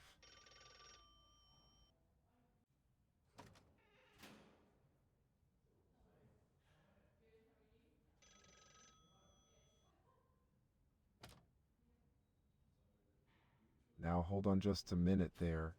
I don't know what you've heard or where you're getting your information from, but let me set the record straight. I am a police chief, and my duty is to uphold the law, not engage in illegal activities. Accusing me of such things is a serious allegation, and I won't stand for it. If you have any actual evidence or legitimate concerns, I suggest you bring them forward. Otherwise, let's focus on the matter at hand, shall we? I'm sorry, but I think there may be a misunderstanding here. I have never engaged in any inappropriate or illicit activities with the mayor's wife or anyone else for that matter. I cannot fathom how or why you would think otherwise. Are you sure you have your facts right? Let's stay focused on the case at hand and not indulge in baseless rumors, all right? Witnesses, really, that's quite surprising to hear. May I ask who these witnesses are and where they saw me with the mayor's wife? I find it hard to believe that such an event occurred, considering my commitment to my duty and the fact that I have no personal relationship with the mayor's wife. Please provide me with some concrete information so that I can address these allegations appropriately.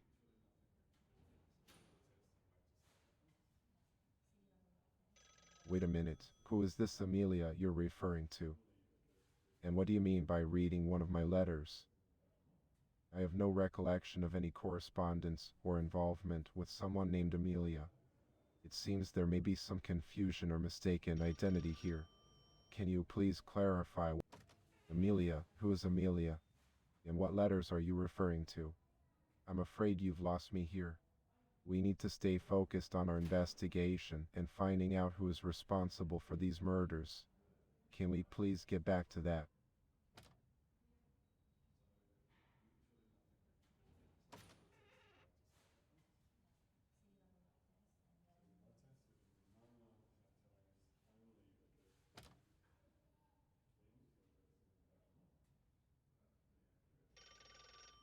Hang out with the mayor's wife.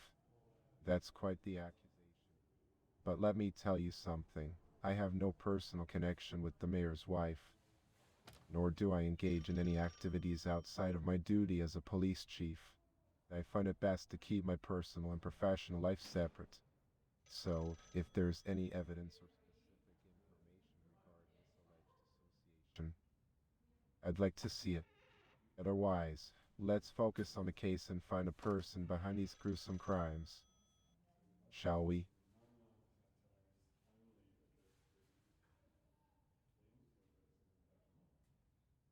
Eat donuts. Well, I do enjoy a good donut every now and then, but I fail to see how that's relevant to the situation at hand. We have a serious investigation going on here, and we need to stay focused. Donuts can wait for another time. Now, if you have anything substantial or pertinent to contribute, please. Donuts. Are we really talking about donuts again? Look, whether or not the mayor's wife likes donuts is really not relevant to our investigation. We have 3 brutal murders to solve, and that should be our main focus. Let's try to stay on track here and discuss matters that are actually important. Alright?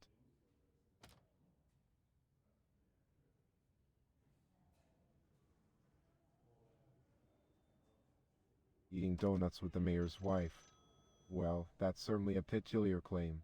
I must say, I find it hard to believe. Who are these so-called witnesses, and where did they supposedly see me indulging in donuts with the mayor's wife? This seems like quite a wild accusation. Wait. Hold on just a minute. Are you saying that Pascal told you he saw me eating donuts with the mayor's wife? That's surprising. I mean, it's not like it's a crime to eat donuts with someone, but this seems like a peculiar rumor to spread. Can you provide more details? Pascal. Who's Pascal? And why would he say such a thing? Look, I'm not sure where these rumors are coming from, but it seems like there may be some misunderstanding here. As a police chief, my focus is on serving and protecting the people of Vaudeville, not on eating donuts with the mayor's wife or anyone else. If you have any concrete evidence or pertinent information, relieved of my duties. Hold on just a moment. Pascal told you that he saw me eating his donut with the mayor's wife. That's unexpected. Can you please provide more details about this alleged incident? When and where did Pascal claim to have seen this? It seems rather peculiar, as it goes against my principles to engage in such behavior. But please, enlighten me with the specifics so that we can address this matter properly.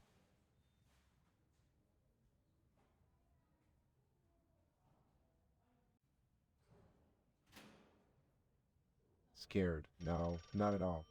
I'm simply curious to understand the basis of these accusations and the evidence behind them. It's only natural for me to seek clarification when my reputation is called into question. So, if there's something concrete or substantial that supports these claims, I would appreciate knowing the details. Otherwise, I suggest we focus on the investigation and finding the real culprit behind these murders.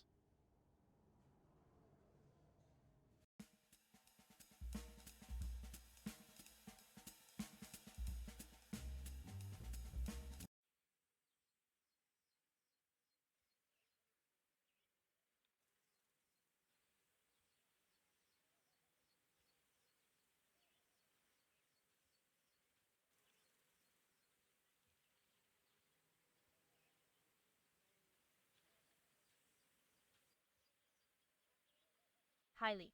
I'm not sure if I know anyone by that name. Who is Hailey?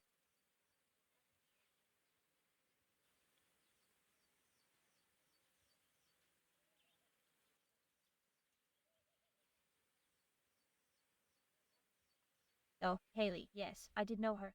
We used to run in the same social circles here in Vaudeville. She was quite lovely, always full of life and energy. It's such a tragedy what happened to her. Do you have any information about her case?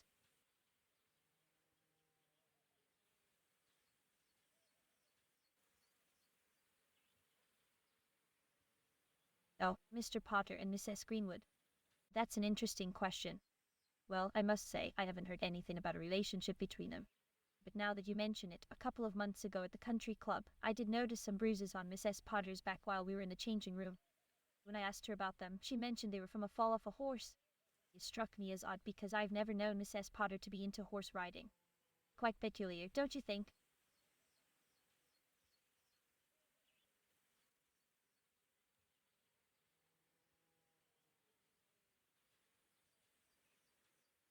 You're welcome. I'm glad I could help. Is there anything else you...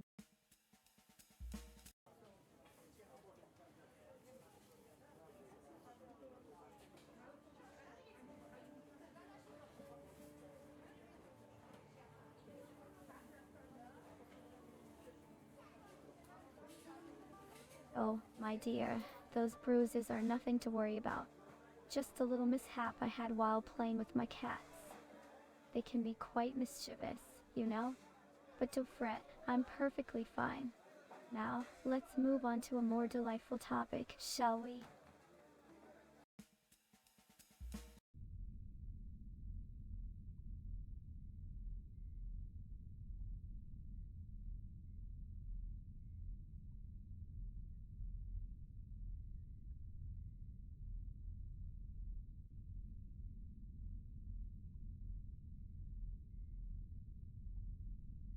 Well, Detective Martini, bruises on the back can be indicative of various things.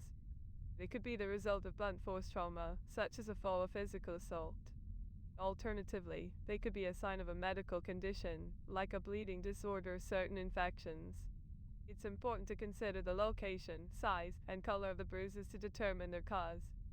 If you have any other information about Miss S. Potter's case, it might help me provide a more accurate analysis.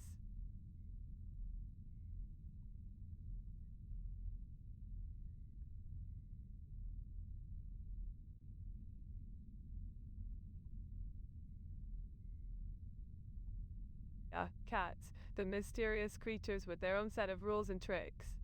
It's not uncommon for our feline friends to leave their mark on their human companions. Scratches and minor injuries can happen during play or accidental encounters. However, if Miss S. Potter is attributing her bruises solely to her cats, it's worth considering other possibilities as well. Sometimes, underlying health conditions can make individuals more prone to bruising. It may be wise to explore that avenue further, ensuring there's no underlying issue that needs attention.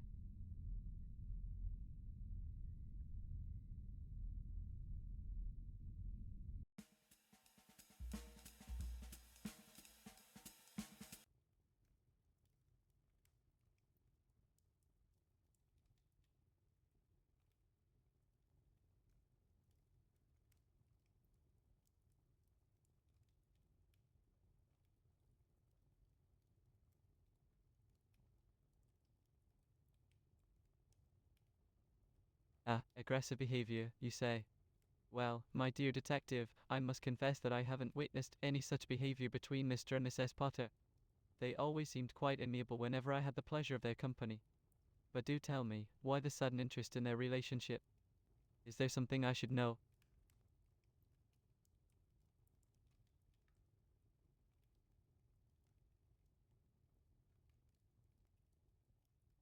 Oh, bruises, you say?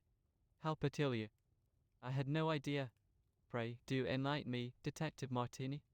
How did she come to acquire these bruises? It's rather unfortunate, isn't it? But I assure you, I have no knowledge of the matter.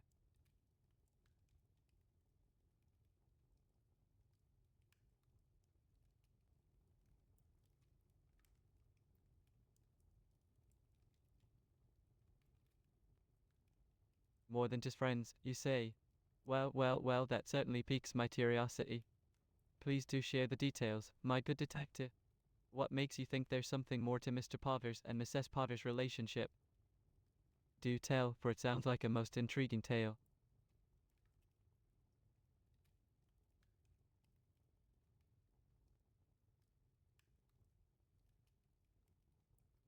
Angry, me, Detective Martini, my dear interlocutor, you must be mistaken. There's no anger in me, only a burning desire for knowledge and understanding. But please, do clarify your statement. Whose relationship are we discussing if not that of Mr. and Mrs. Potter? Pray, do indulge me with the specifics of this mysterious connection you allude to.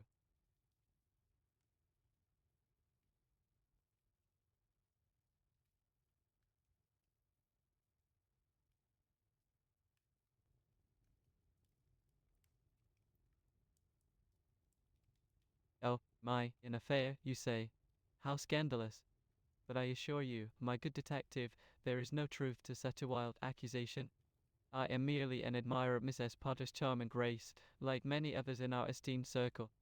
But do tell me, what led you down this path of suspicion? Is there some evidence or rumor that has sparked such an intriguing line of inquiry?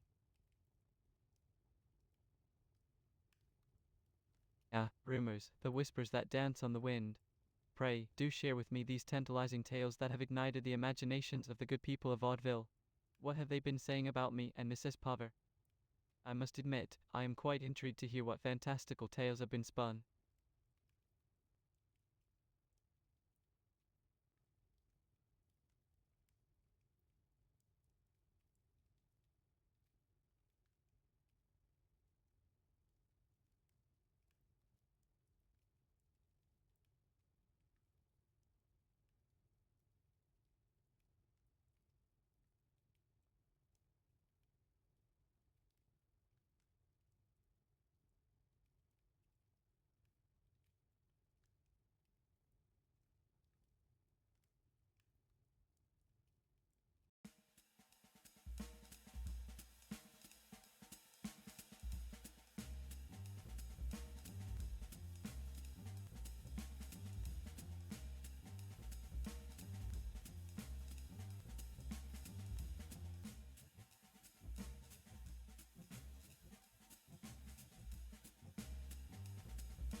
Let's see what you got, Detective Martini. Are you sure, Detective Martini? And why?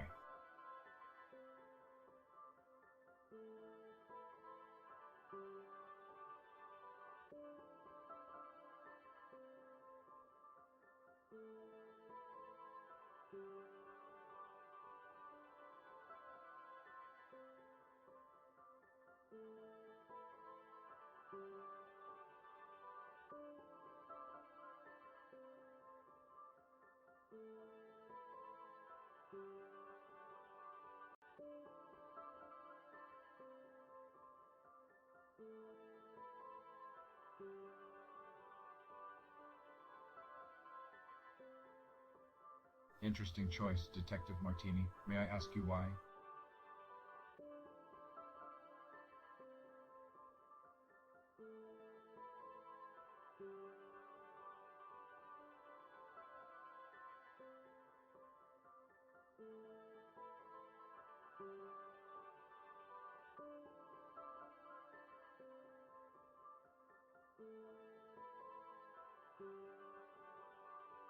Are you sure, Detective Martini?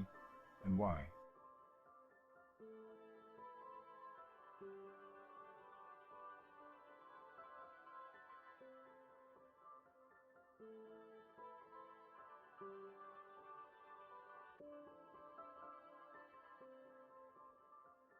Detective Martini, this is complete nonsense.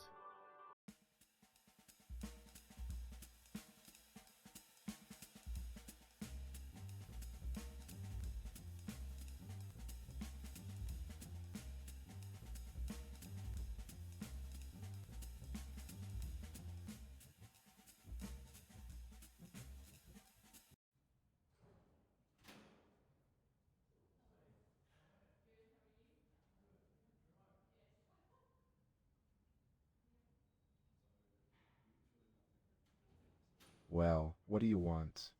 Spit it out. What do you want to know about the murders?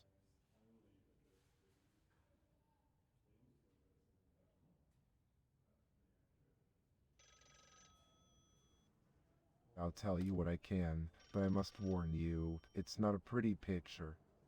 3 people have been brutally murdered here in Vaudeville in the last few weeks. Maria Jansen, a young blonde woman, was found covered in blood outside her apartment in central Vaudeville.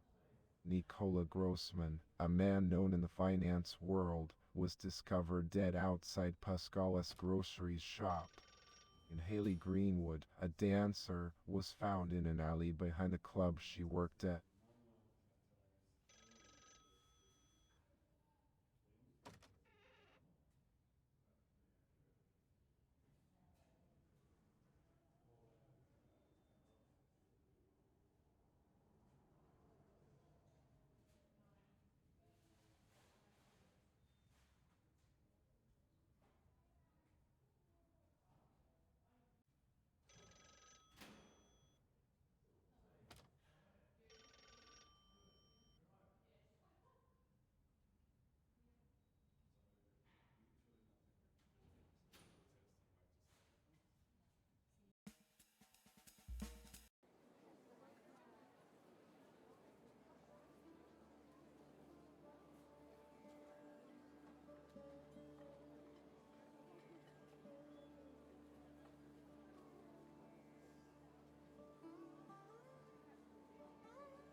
Oh, let me tell you, it was quite a shock. Poor Mr. Nicola, found dead right outside my shop. Can you believe it? The whole town is buzzing with rumors about who could have done it. Some say it was a jealous lover, others think it was a business rival. But personally, I think it's all just wild speculation. You know how people love to gossip.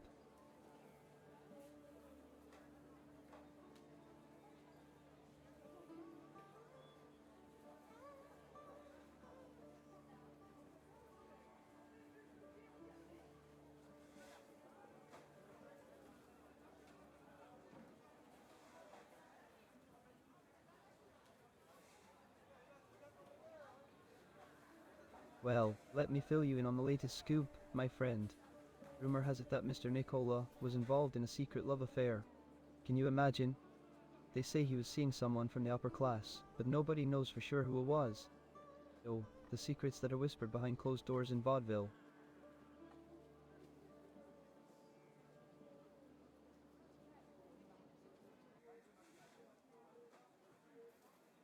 Oh, I wish I knew, my friend. But alas, even I am left in the dark when it comes to this juicy piece of gossip. The identity of Mr. Nicola's mysterious love interest remains a tantalizing mystery. But mark my words, I won't rest until I uncover the truth. Now, speaking of mysteries, have you heard about the strange happenings at the old abandoned theater? It's positively spine-chilling.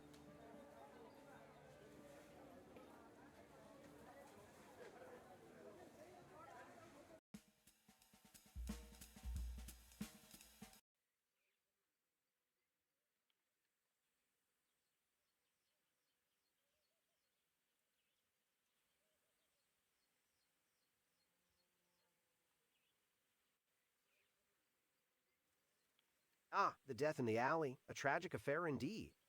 But my dear friend, discussing such macabre matters is like beating a dead horse. Let's focus on more uplifting topics, shall we? Like the blossoming businesses in vaudeville or the latest trends in the world of investments. Trust me, you'll find those subjects far more stimulating than dwelling on unfortunate incidents in dark alleys.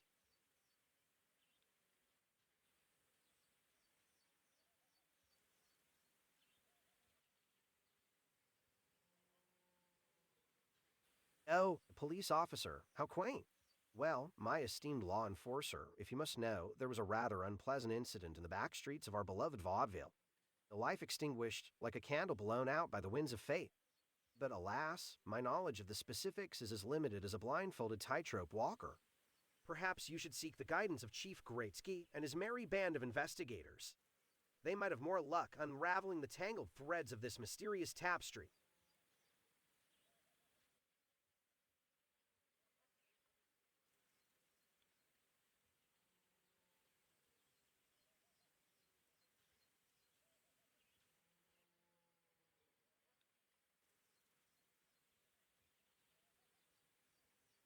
The incident in the alley. What exactly happened there? I'm not sure if I've heard anything about it. Can you fill me in on the details?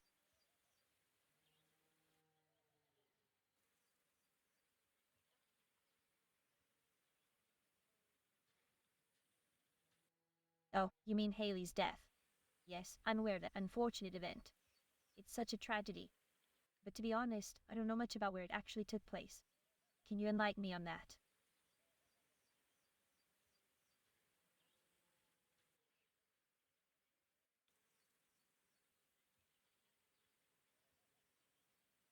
Wait, you're saying that Haley's death occurred right here, within the premises of Vaudeville Country Club? That's shocking. I had no idea. How did something like that happen? Was it during an event or just a regular day at the club?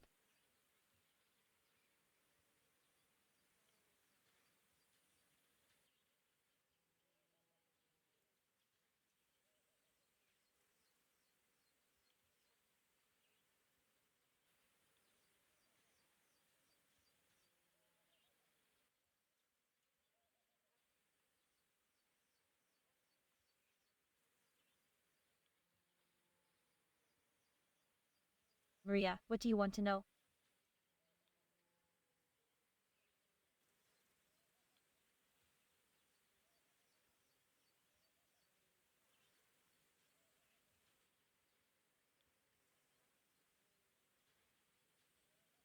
Oh, you're asking about Maria's relationship with the Indian travelers. Well, I do remember that she was involved in some business discussions with them.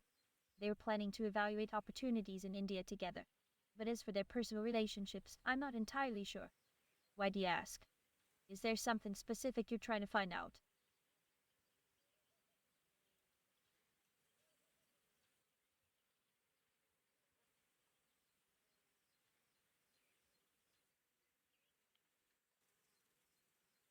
Mr. Nicola. Are you referring to Nicola Grossman? Yes, they did have some interaction. In fact, they were both part of that group that went to India to explore potential business ventures. But beyond that, I'm not sure about the nature of their relationship. Did something happen between them that's relevant to Haley's death?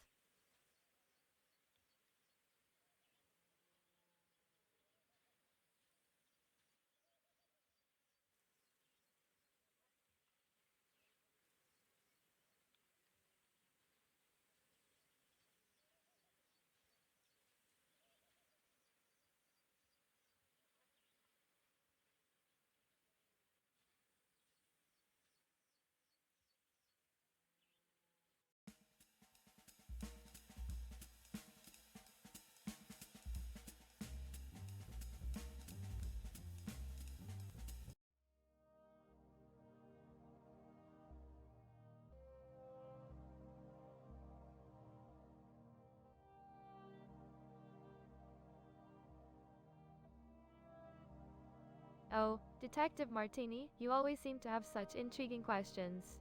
What is it you'd like to know about the nightlife? Perhaps I can shed some light on the subject for you.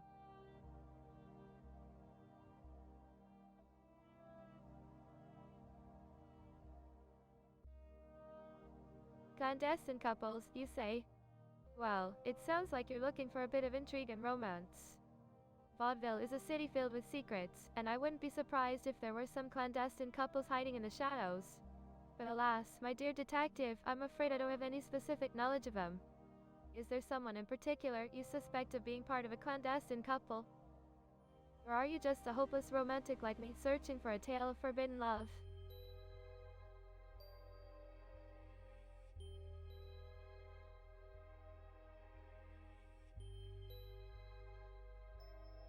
Forbidden love. Now, such a tantalizing concept, isn't it?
Ah, my dear friend, it is a question as deep as the roots of the ancient trees in the Blackwoods.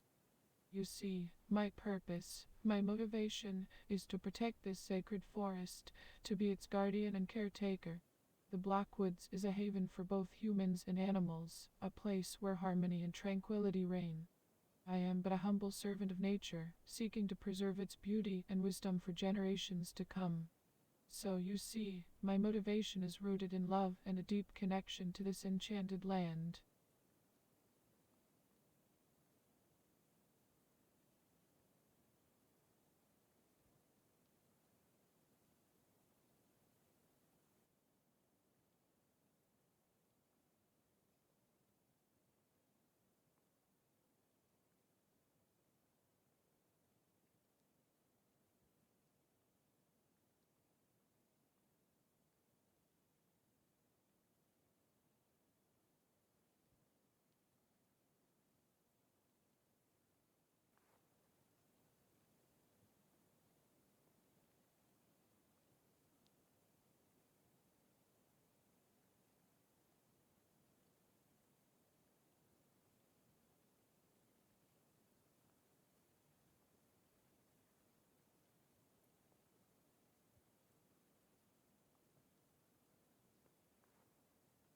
Oh, my dearest friend, the days in the Blackwoods are filled with whispers and the rustling of leaves.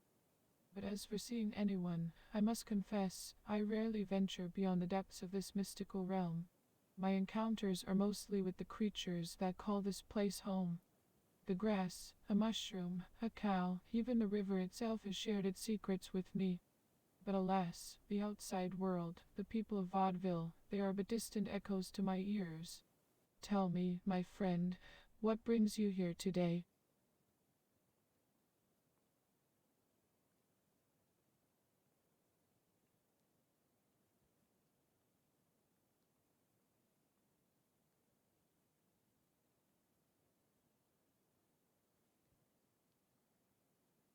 Oh, my curious friend, the mysteries of the murders that have befallen our fair city of Vaudeville. Alas, the knowledge of such dark events does not reach my humble abode in the heart of the Blackwoods. The trees, they whisper their tales to me, but the locations of these tragic events remain elusive, hidden within the folds of the city's bustling streets. However, fear not, for I can offer you a different kind of guidance. I can help you find your way if you are willing to listen.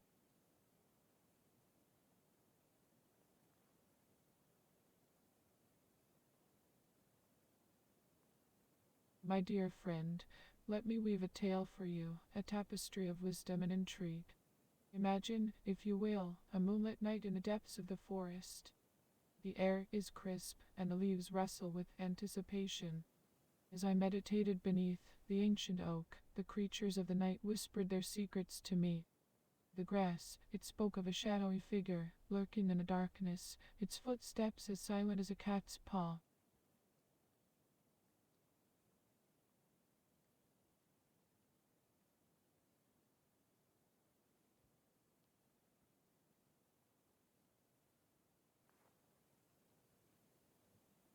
The enigmatic presence of a mysterious silhouette dancing in the shadows of the Blackwoods.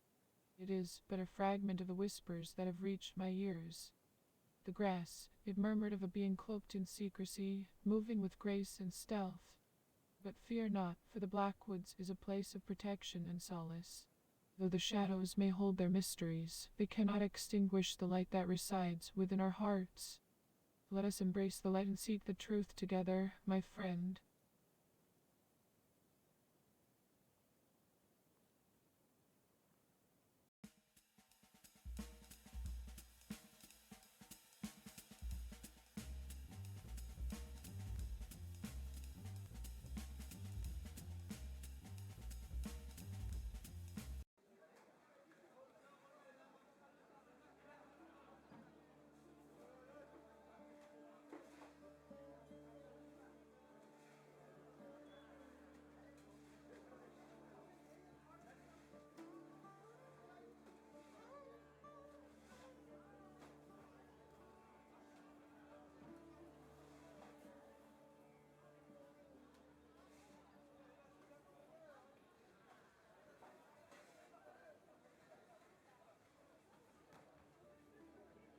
Oh, how dreadful. It's quite shocking to think that someone would resort to such a vicious act. One must always be careful with their choice of footwear, don't you think? But let's not dwell on such gruesome matters. Tell me, have you tried the new mushrooms Pascal has in stock? I hear they're simply divine.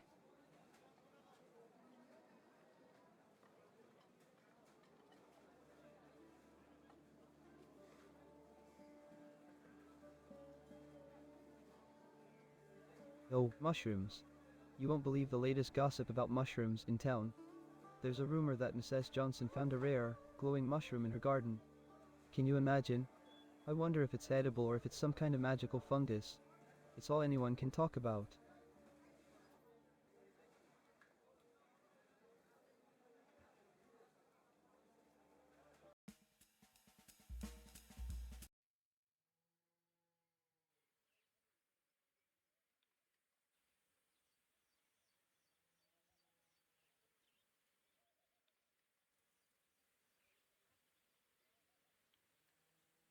Oh, mushrooms. Why are you asking about that? Are you suggesting that Maria's death could be related to mushrooms somehow? I mean, I've never heard anything about Maria consuming mushrooms, but I guess it's possible. Did you find something that connects her to mushrooms?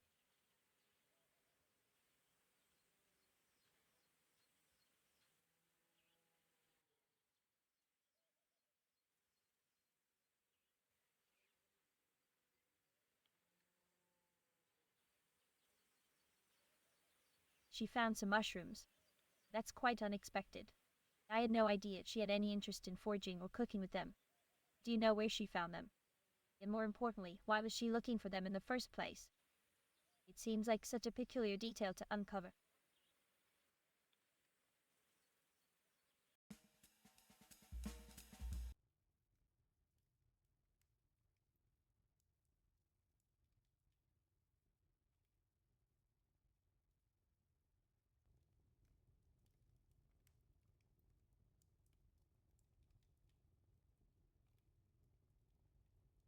India, such a fascinating place, my dear detective. The vibrant colors, the exotic spices, and the rich cultural heritage. But mushrooms, you say? I must admit, I don't recall any specific mushroom consumption during our trip. However, the local cuisine in India is known for its diverse flavors and ingredients. So it wouldn't surprise me if mushrooms were used in some dishes. But do tell me, why this sudden interest in mushrooms? Is there something peculiar about them that caught your attention?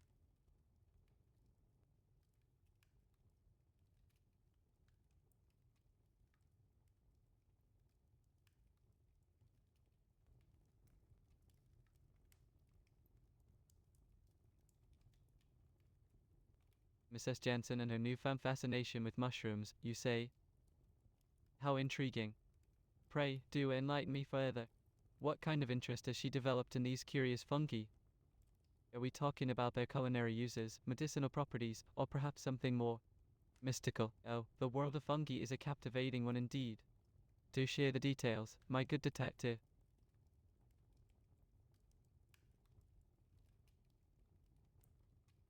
Magical or hallucinatory effects of mushrooms, you say? Oh, how fascinating. The idea of delving into the realm of the supernatural and exploring the hidden powers of nature is quite thrilling. Wouldn't you agree? I must admit, I have heard tales of certain mushroom species possessing enchanting qualities, capable of transporting one's mind to extraordinary realms.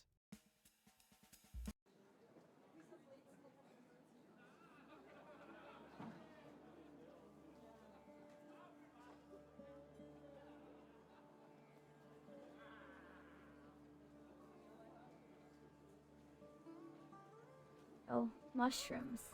How delightful. I must say, I have quite the knack for picking mushrooms. It's one of my favorite pastimes. There's something so thrilling about foraging in the woods and discovering those little treasures. And of course, cooking with them is simply divine. The flavors they add to a dish are unparalleled. It's a shame my late husband never appreciated my culinary adventures. But now I can indulge myself in all the mushroom delicacies I desire. Life is too short to deny oneself such pleasures, don't you think?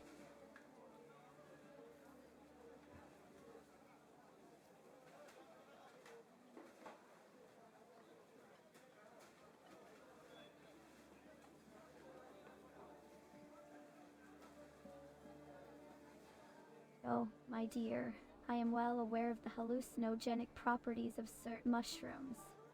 The world is full of fascinating secrets, isn't it? Although I have to admit, I've always been more interested in the gastronomic delights of the fungi kingdom rather than its mind-altering effects. But who knows? Perhaps one day I'll venture into that realm as well. After all, life is meant to be savored in all its peculiarities, wouldn't you agree?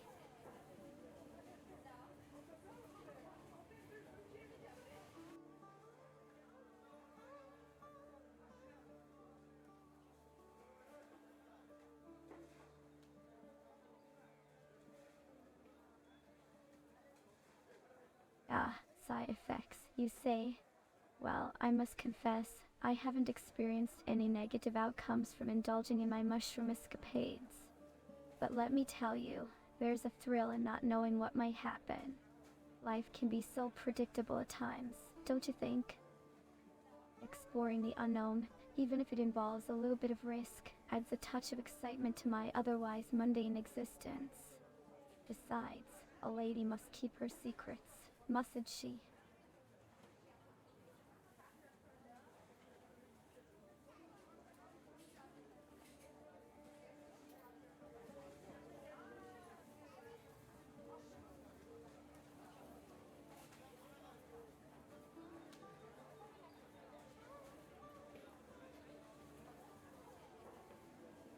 I am not comfortable answering your question.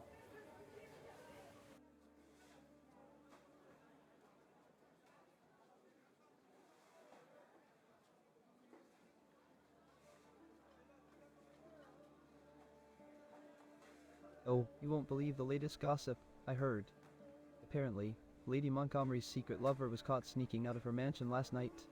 Scandalous, isn't it? But Cheech, you didn't hear it from me.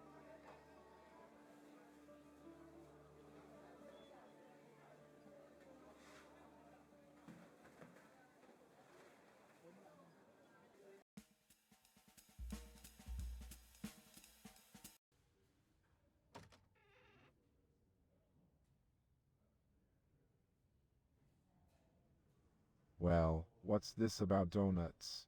Are you suggesting that the culprit behind these gruesome murders has a craving for pastries? I highly doubt that, Detective Martini. We need to focus on finding real leads, not indulging in sugary fantasies. Well, what do you want? Spit it out.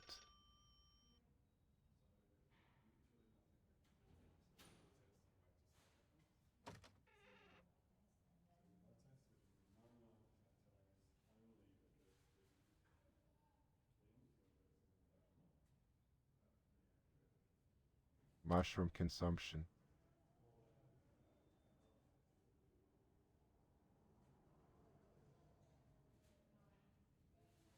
Mushrooms, you say? I can't recall any specific cases of people being caught for mushroom consumption. Our focus here in Vaudeville is primarily on more serious crimes. However, I do advise against engaging in any illegal activities, including the use of controlled substances. It's always best to stay on the right side of the law. Is there anything else you'd like to discuss?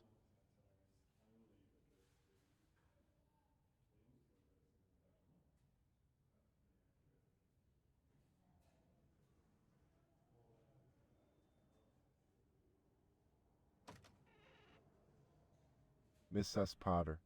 Are we talking about the same Miss S. Potter who lives down on Maple Street? I must admit, I don't know much about her personal preferences or habits. But if there are concerns about her involvement in illicit activities, it's something we should look into. Can you provide me with more information or evidence regarding this matter?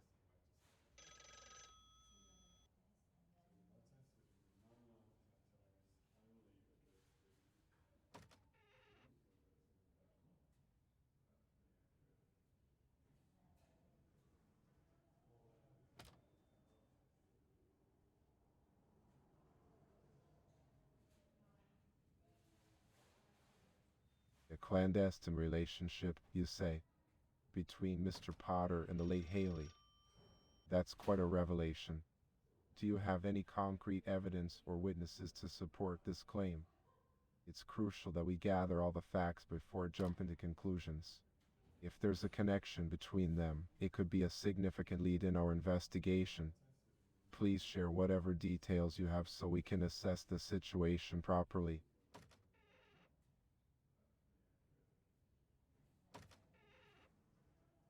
Several people in Vaudeville saw Mr. Potter and the late Haley together, you say. And even Mr. Potter's wife confirmed it to you. Well, that is indeed intriguing.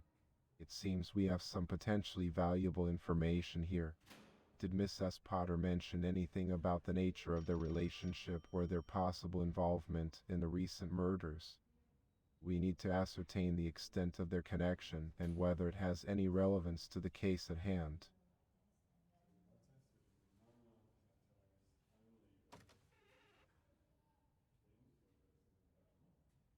Bruises on Miss S. Potter's back, you say. That's certainly concerning. It could indicate some sort of physical altercation or abuse. We should definitely follow up on that lead and speak with Miss S. Potter directly.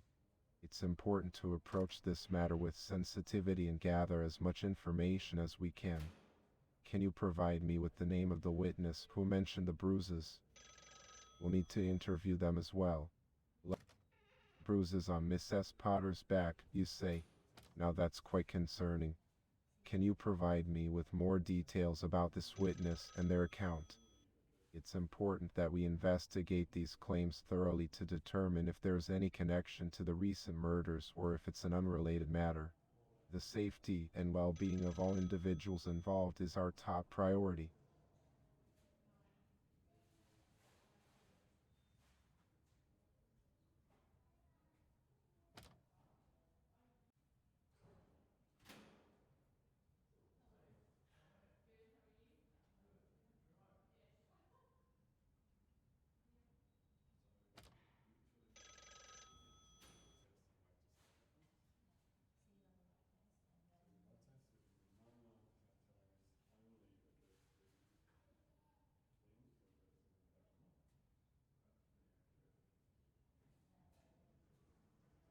Revenge, you say?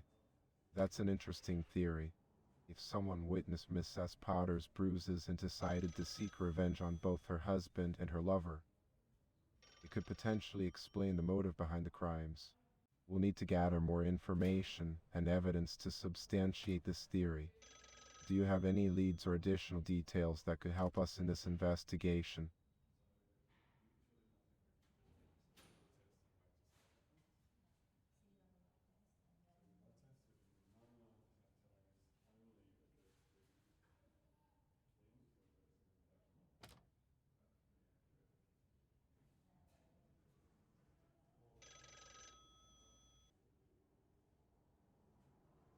Blunt force trauma with the high-heeled shoe.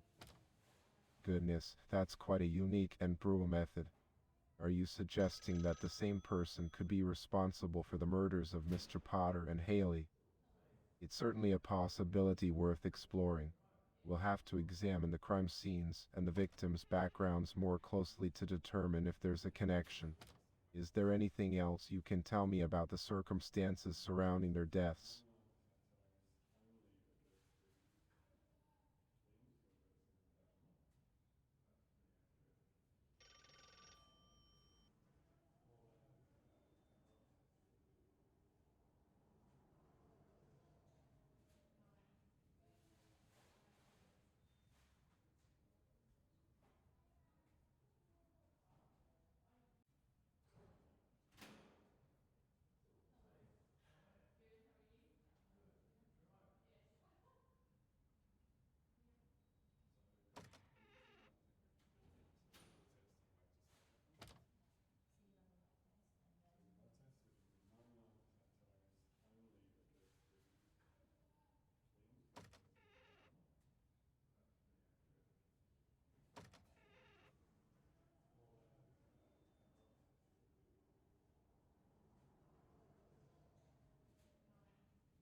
The Count and Mrs. Potter.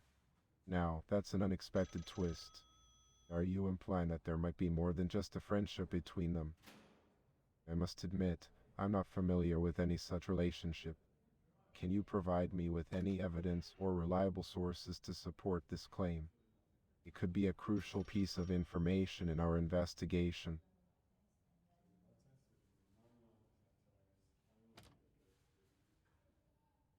Yeah, so it was Pascal who provided you with all these clues. Interesting. I hadn't realized he was involved in this case. Could you please enlighten me on what specific Pascal has given you these clues? And you mentioned a connection between the Count and the Mayor's Epsosa. I must say, this is all news to me. Could you please elaborate on these clues and how they relate to our investigation? I'm curious to know more about this potential connection. Well, now, hold on just a minute. What are you trying to insinuate here? Are you suggesting that there's some sort of relationship between me, as the police chief, and the mayor's wife? My dear friend, I can assure you that there is absolutely nothing of the sort. I am solely focused on my duty as the police chief in solving these murders. Let's stay focused on finding answers and not getting caught up in baseless rumors. Shall we? Do you have any other relevant information or leads that could help us progress in this investigation?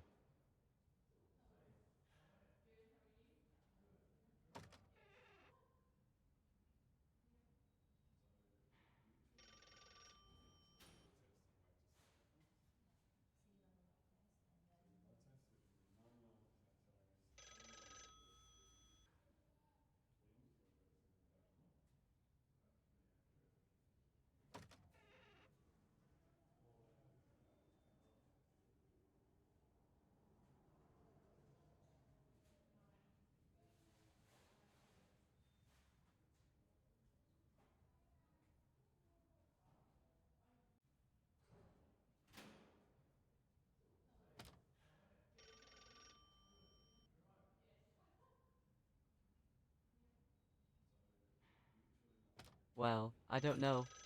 I might have a theory. You see, Detective Martini, they say that love is like a box of chocolates. You never know what you're gonna get. And, well, I've been feeling some strange sensations lately, like butterflies in my stomach. It's just that, I admire your detective skills, and your determination. But, what do I know about matters of the heart? I'm just a simple constable, always ready to lend a hand. Or a shoulder to lean on.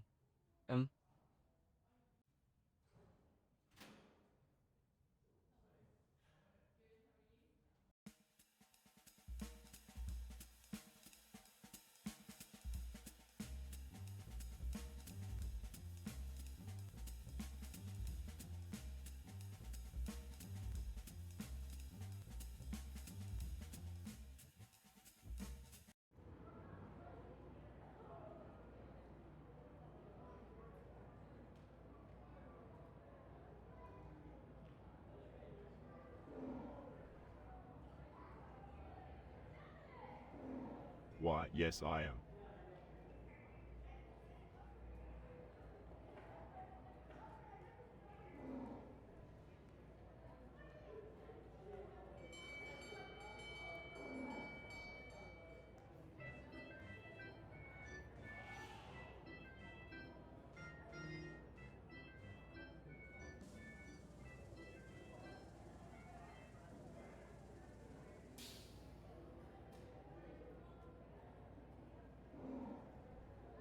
Of course, everything is in perfect order.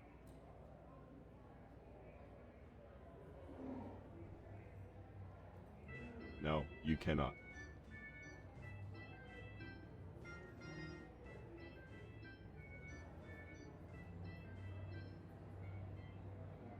Get a warrant.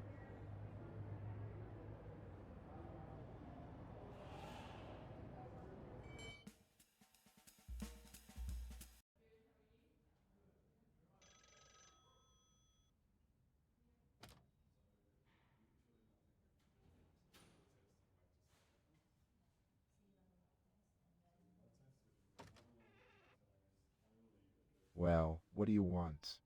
Spit it out. What papers are you talking about? Then why on earth would we need a warrant for the circus?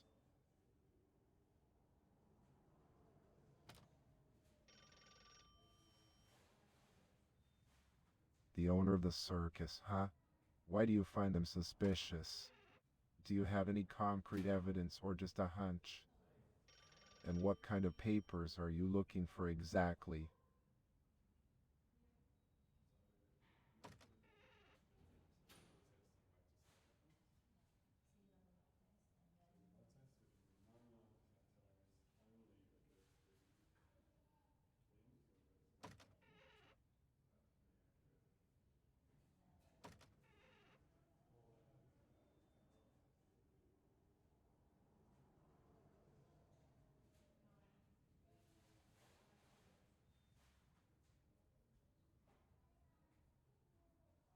India, you say?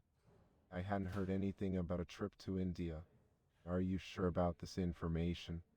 And how does it connect to the circus and the victims? I'm afraid I don't see the connection here. Can you explain it to me in more detail?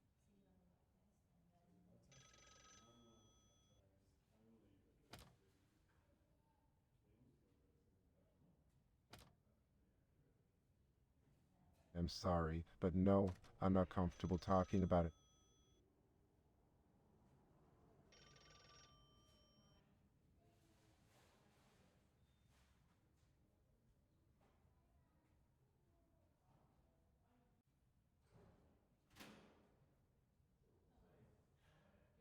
Yeah, my apologies if it escaped my memory.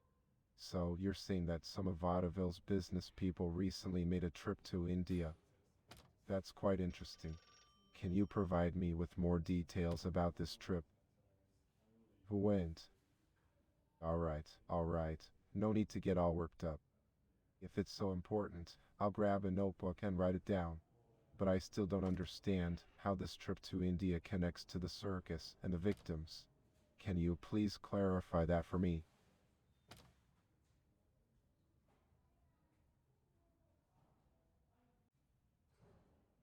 Trip to India. Noted, but I must admit, I'm a bit confused. How does this trip to India relate to the suspicious behavior of the circus owner and the recent murders? Can you provide more details or any evidence that links them together?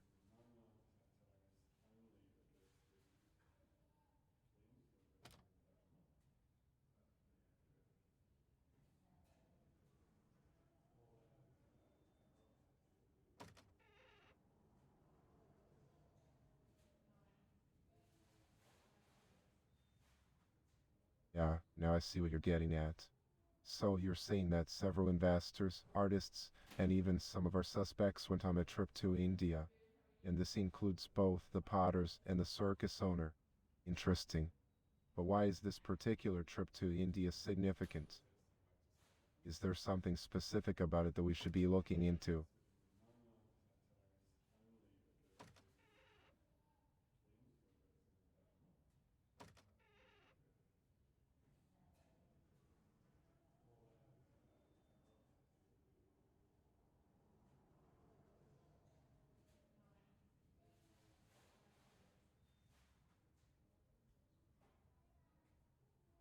Wait a minute.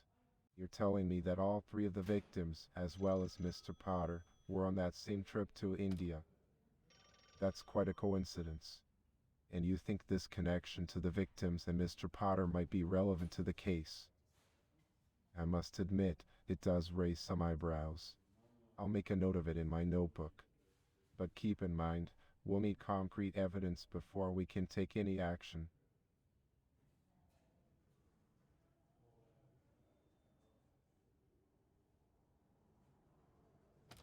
Let me see what I've written down so far. I have noted that there was a trip to India involving the Potters, several investors, artists, and our suspects. And it seems that all three of the murder victims, as well as Mr. Potter himself, were on that very same trip. This is indeed an intriguing development. It's worth investigating further to see if there is a direct correlation between the incidents and the events that occurred during this excursion. We'll have to gather more information and dig deeper into the connections.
Haley and Mr. Potter had a romantic relationship, you say, and they both died in similar circumstances.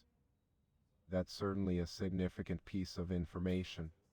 It could suggest a possible motive or connection behind their deaths. I'll make a note of it in my notebook. We'll need to investigate their relationship more closely and determine if there's any relevance to the case.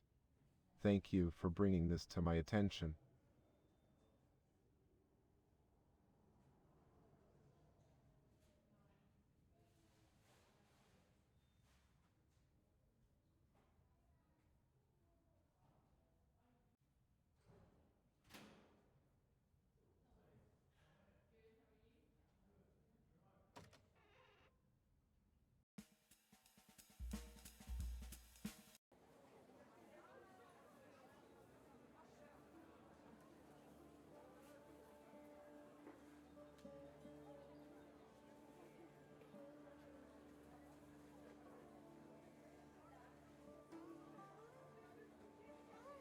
Oh, detective, I must say, it's quite a tragic tale. Poor Mr. Potter met his untimely demise due to the dreadful flu during our trip to India. Such a shame, really. But as for anyone wanting to harm him, well, one can never be too sure, can they? Life is full of surprises, after all.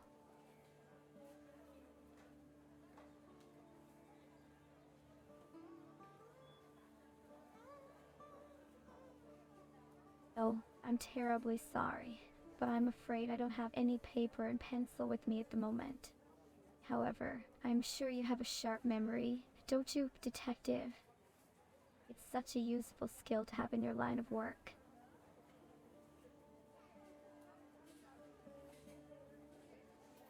Well, aren't you a generous soul? How kind of you to offer me your precious writing tools. But I'm afraid I'll have to decline, darling.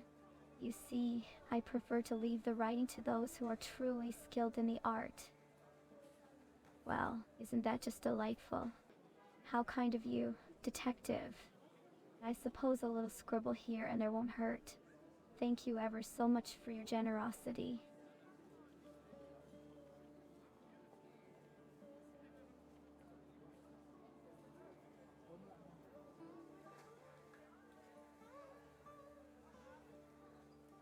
A blow to the head, you say? My, that does sound rather unfortunate. Such a tragic way to meet one's end. It must be terribly difficult for those left behind. Life can be so unpredictable, wouldn't you agree? One never knows what lies around the corner.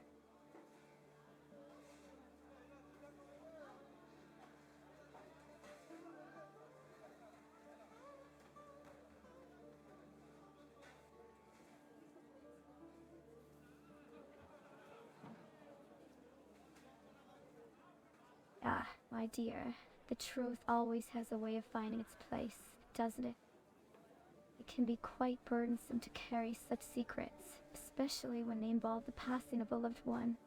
But fear not, for honesty can be quite liberating, even if it comes with its fair share of consequences. It's about time to let the world know the real tale, isn't it?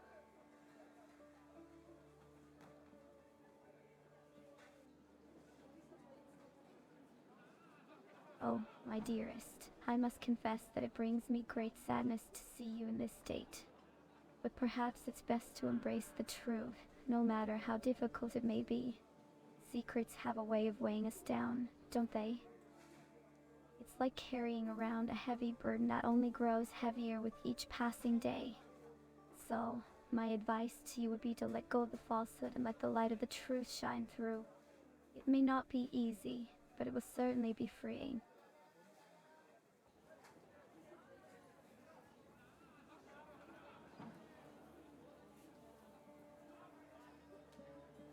My, detective, you do have an interesting way of asking.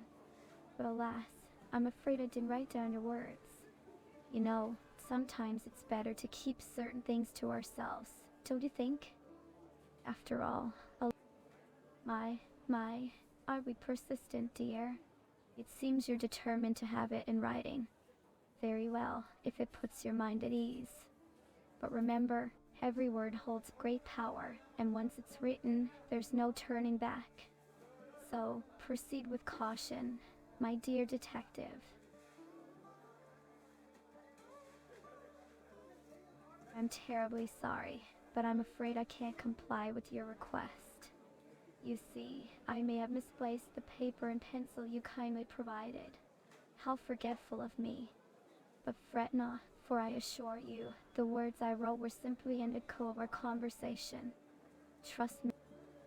Detective, I must confess, your persistence is quite amusing.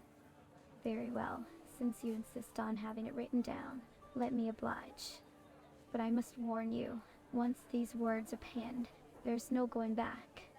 Are you prepared for the consequences that may follow? If so, hand me that pencil and paper. I'm terribly sorry, but I'm afraid I can't read what he wrote. You see, I have this peculiar habit of not reading other people's private notes. It's just not the done thing, you know?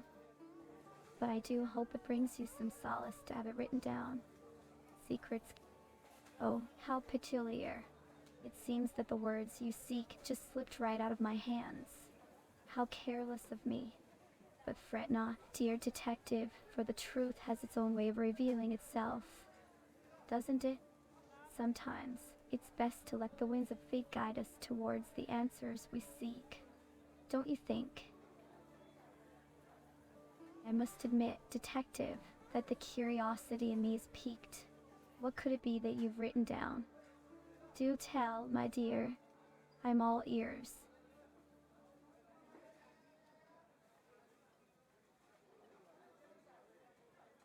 You know, detective, sometimes life can be quite the mysterious affair. Secrets and truths, hidden beneath layers of intrigue and uncertainty. It's almost like a thrilling novel.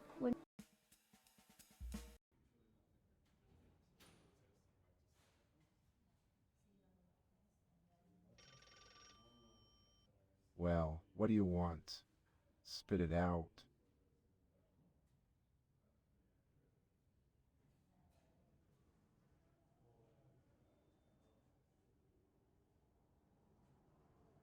My notebook. What do you need it for?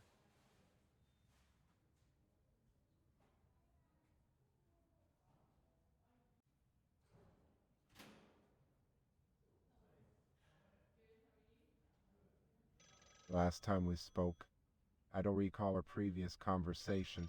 Are you sure you have the right person?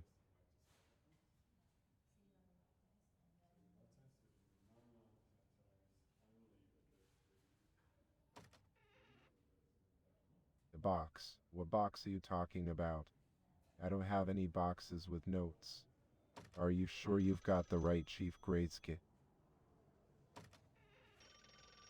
No, you mean the case files. Yes, of course, I have those. Give me a moment. Let me fetch them for you.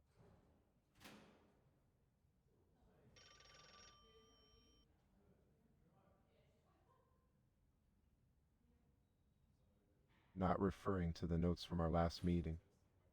Then what kind of notes are you referring to? Please clarify. What about clowns? Are you asking about something specific related to clowns?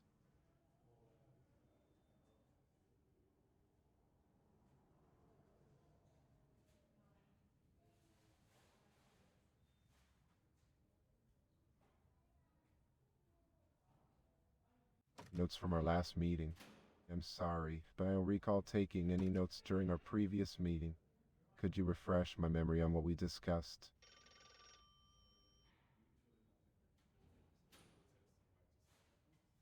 Oh, I see. So you want to read the notes that I supposedly took in our past meeting. I apologize for the confusion, but as I mentioned earlier, I don't remember jotting down anything from the conversation. Are you sure it was me who took those supposed notes? A tape recorder. Why would the boss have a tape recorder? We don't use such outdated technology here. Is there something specific you're looking for on this tape?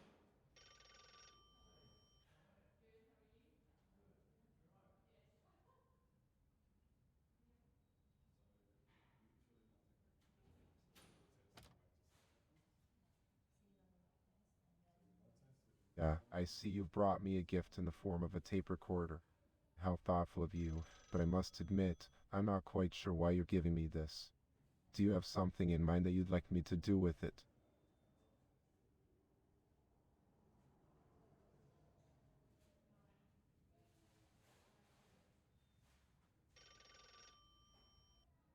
Record our conversation. Well, that's an interesting idea. But may I ask why you want to record it? Is there something specific you're hoping to capture or document?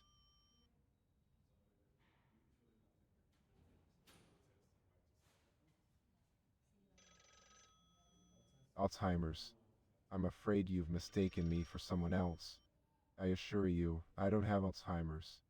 My memory may not be as sharp as it used to be, but I can certainly remember the important details of our conversations. So, let's carry on with our discussion without the need for recording, shall we?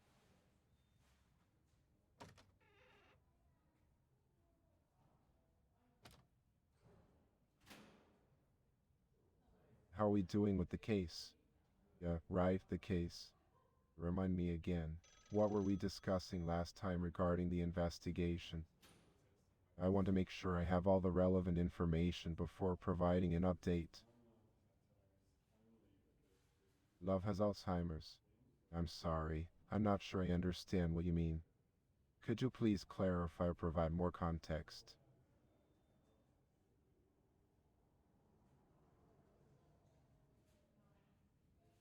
I am not comfortable answering your question.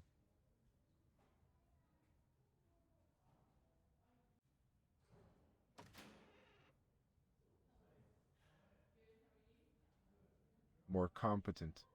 Well, I must say, I've been the police chief here in Vaudeville for quite some time. Is there something specific you're looking for that you believe I may not be able to handle? If so, feel free to let me know, and I'll do my best to assist you. Does nothing and forgets everything. I'm sorry if it seems that way to you. Can you please provide some examples or specifics of what you're referring to? I want to make sure I understand your concerns properly. If I don't remember, what exactly? I apologize if I seem a bit confused, but I'm trying my best to follow along with our conversation. Could you...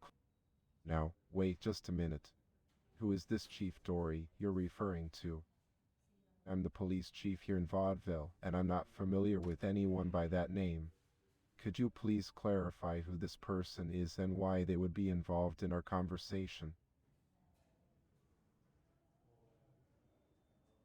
Oh, I see what you're saying.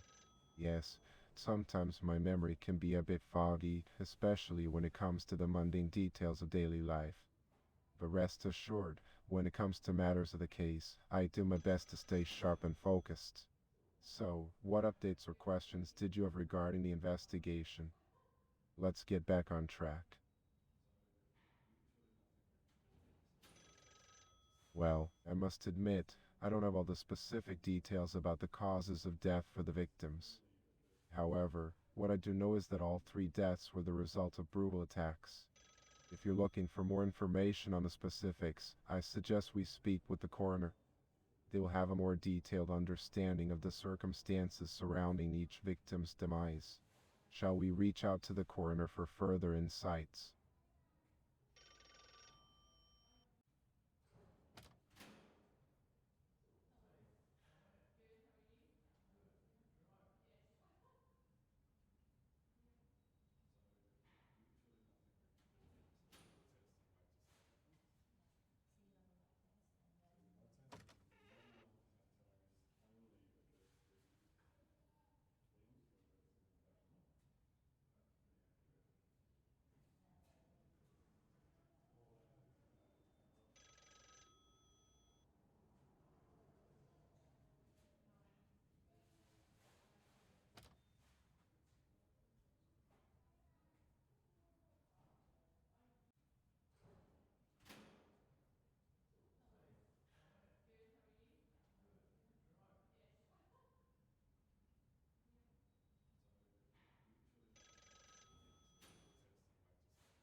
Resign. Why would you think that? Is there something in particular that has led you to believe I should step down from my position as police chief? I'm curious to hear your mismanagement. I'm curious. Could you please elaborate on what you mean by mismanagement? I want to understand your perspective and address any concerns you may have. I'm sorry if it seems that way to you, but I assure you that I am doing my best to handle the case and provide updates.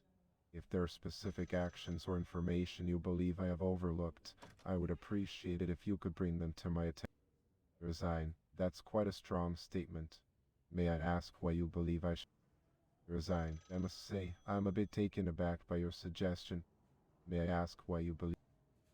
I understand that you're suggesting I should resign, but I'm curious to know why you think that's necessary.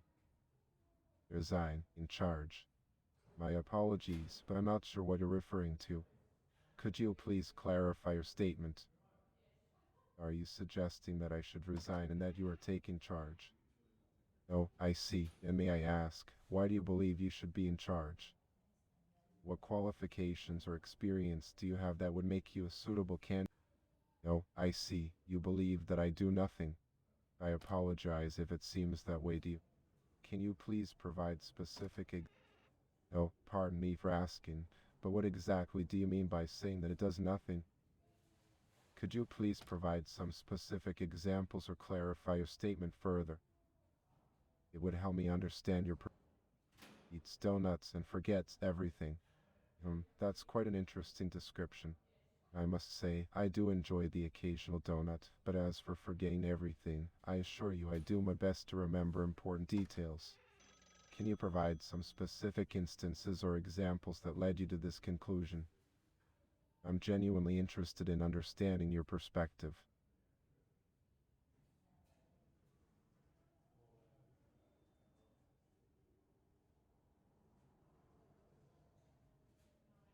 Trip to India. Relationship with the victims. I'm afraid I don't recall any such information. Are you sure you're not mistaken? As far as I know, there hasn't been any mention of a trip to India or any personal relationships with the victims in our investigation. Could you please clarify where you heard or found this information? It's crucial that we have accurate and reliable facts to proceed with the case.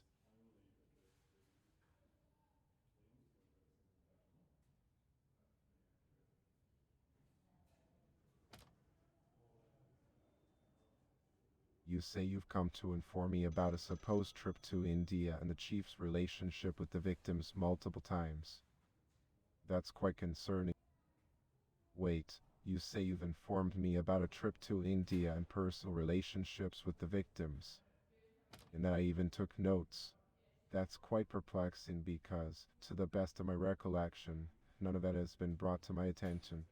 It's possible that there may have been some miscommunication or misunderstanding along the way.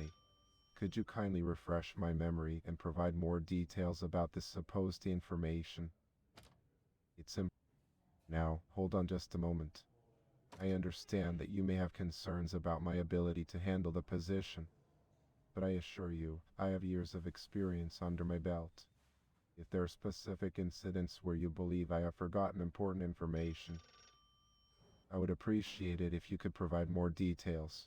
As the chief of police, it's my duty to ensure the same. Too old? Well, that's an interesting perspective. Age may bring its challenges, but it also brings experience and wisdom. I've been serving as the police chief of Vaudeville for quite some time, and I believe my knowledge and dedication to the job. Oh, toasted. I'm not quite sure I follow. What do you mean by that?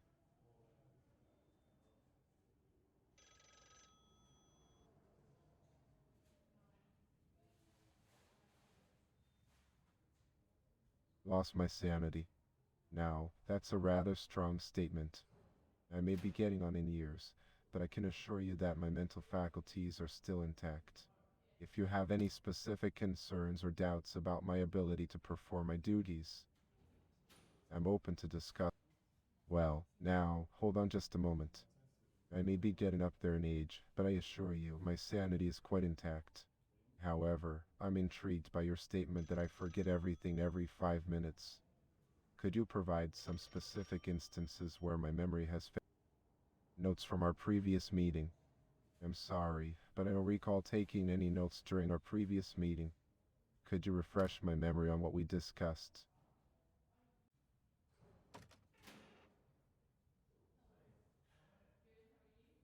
Look for the notes. Well, I suppose I can take a look around and see if I can find them. But I must warn you, my office is quite cluttered with files and paperwork. It might take me some time to locate them, if they even exist. Is there something specific you're looking for in those notes?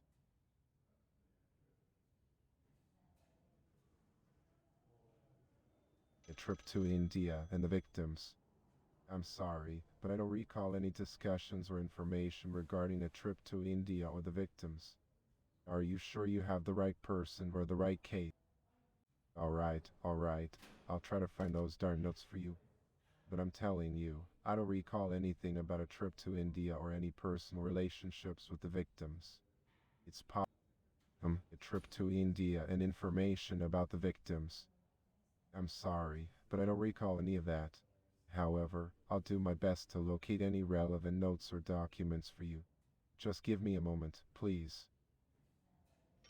Sorry, I can't speak your language yet.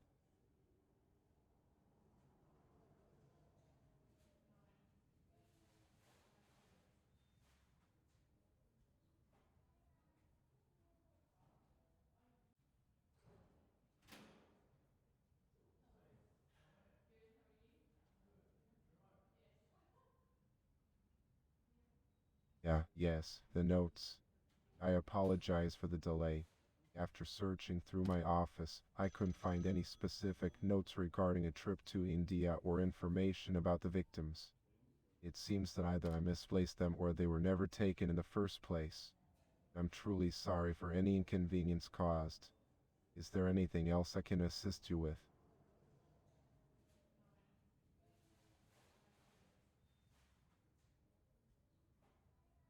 A board. Well, we have a notice board where we post important announcements and updates for the officers.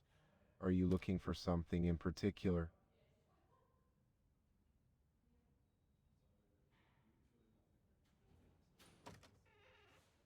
Bring the board here.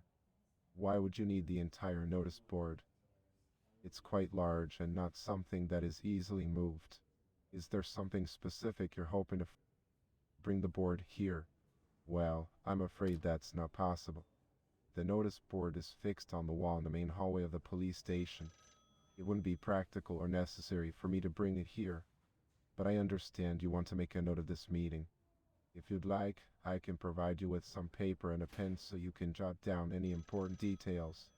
Would that be helpful? Well, what's this? You have a spare board you're offering. That's quite generous of you, but I'm not sure if we really need it. We already have our own notice boards in the station. Regardless, thank you for the offer. Is there something specific you want? Well, that's certainly an interesting offer, but I'm afraid we don't have the space or need for an extra board here. Our current notice board is sufficient for our purposes. I appreciate your willingness to help. Is there anything else I can do for you? No, I cannot. I'm not comfortable speaking about it.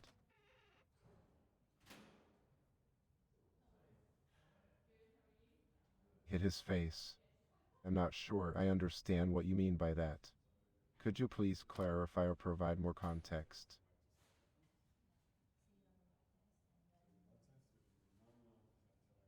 Wait, what? You punched me in the face. Why would you do something like that? Is there a reason behind it? I'm sorry if I've done something to upset you, but I assure you that I'm here to help. Can you please explain why you think I'm useless? Perhaps there's something specific you need assistance with that I haven't been able to address? Arrest, hands behind my back. I'm sorry, but I think there may be some confusion. As the police chief, I have the authority to make arrests, not the other way around. Could you kindly clarify why you believe I should be arrested? Negligence. I'm curious, could you please explain what you mean by negligence? What specific actions or lack thereof do you think constitute negligence on my part? I want to understand your perspective and address any concerns you may have. I see. So you believe that I have not been doing my job and that it has resulted in endangering others. Can you provide me with some examples or specifics of where you think I have failed in my duties? I'm genuinely interested in understanding your viewpoint and addressing any valid concerns you may have. Oh, the recent deaths. Yes, it's a tragic situation and we are actively investigating. Rest assured, we are working diligently to solve these cases and find the responsible parties. Can you please share with me any information or leads that you... 4 people have died. That's concerning. Can you please provide me with more information about these deaths? And when you say you brought me all the information, what specific... Laperdio. Who is Laperdio? It seems like there may be some confusion or miscommunication here. Can you please clarify who Laperdio is and what information you believe you provided to them? This will help me better understand the situation and address any concerns you may have. Misplace the information. That's highly unusual. As the police chief, it's my responsibility to ensure that all relevant information is properly documented and stored. Can you provide me with more details about the specific information you're referring to? Perhaps a dirty cop. That's quite an accusation. Why would you think that? Have there been any specific incidents or actions that have led you to believe that? Please provide me with more information so that we can address this matter properly.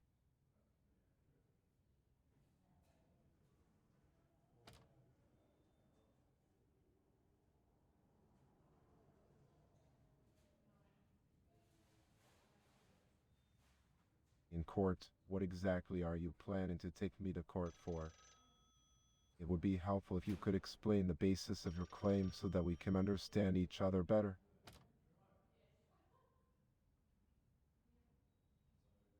Why would I need to get a lawyer? Is there something specific that you believe requires legal action? Please provide me with more information so that we can address this situation appropriately.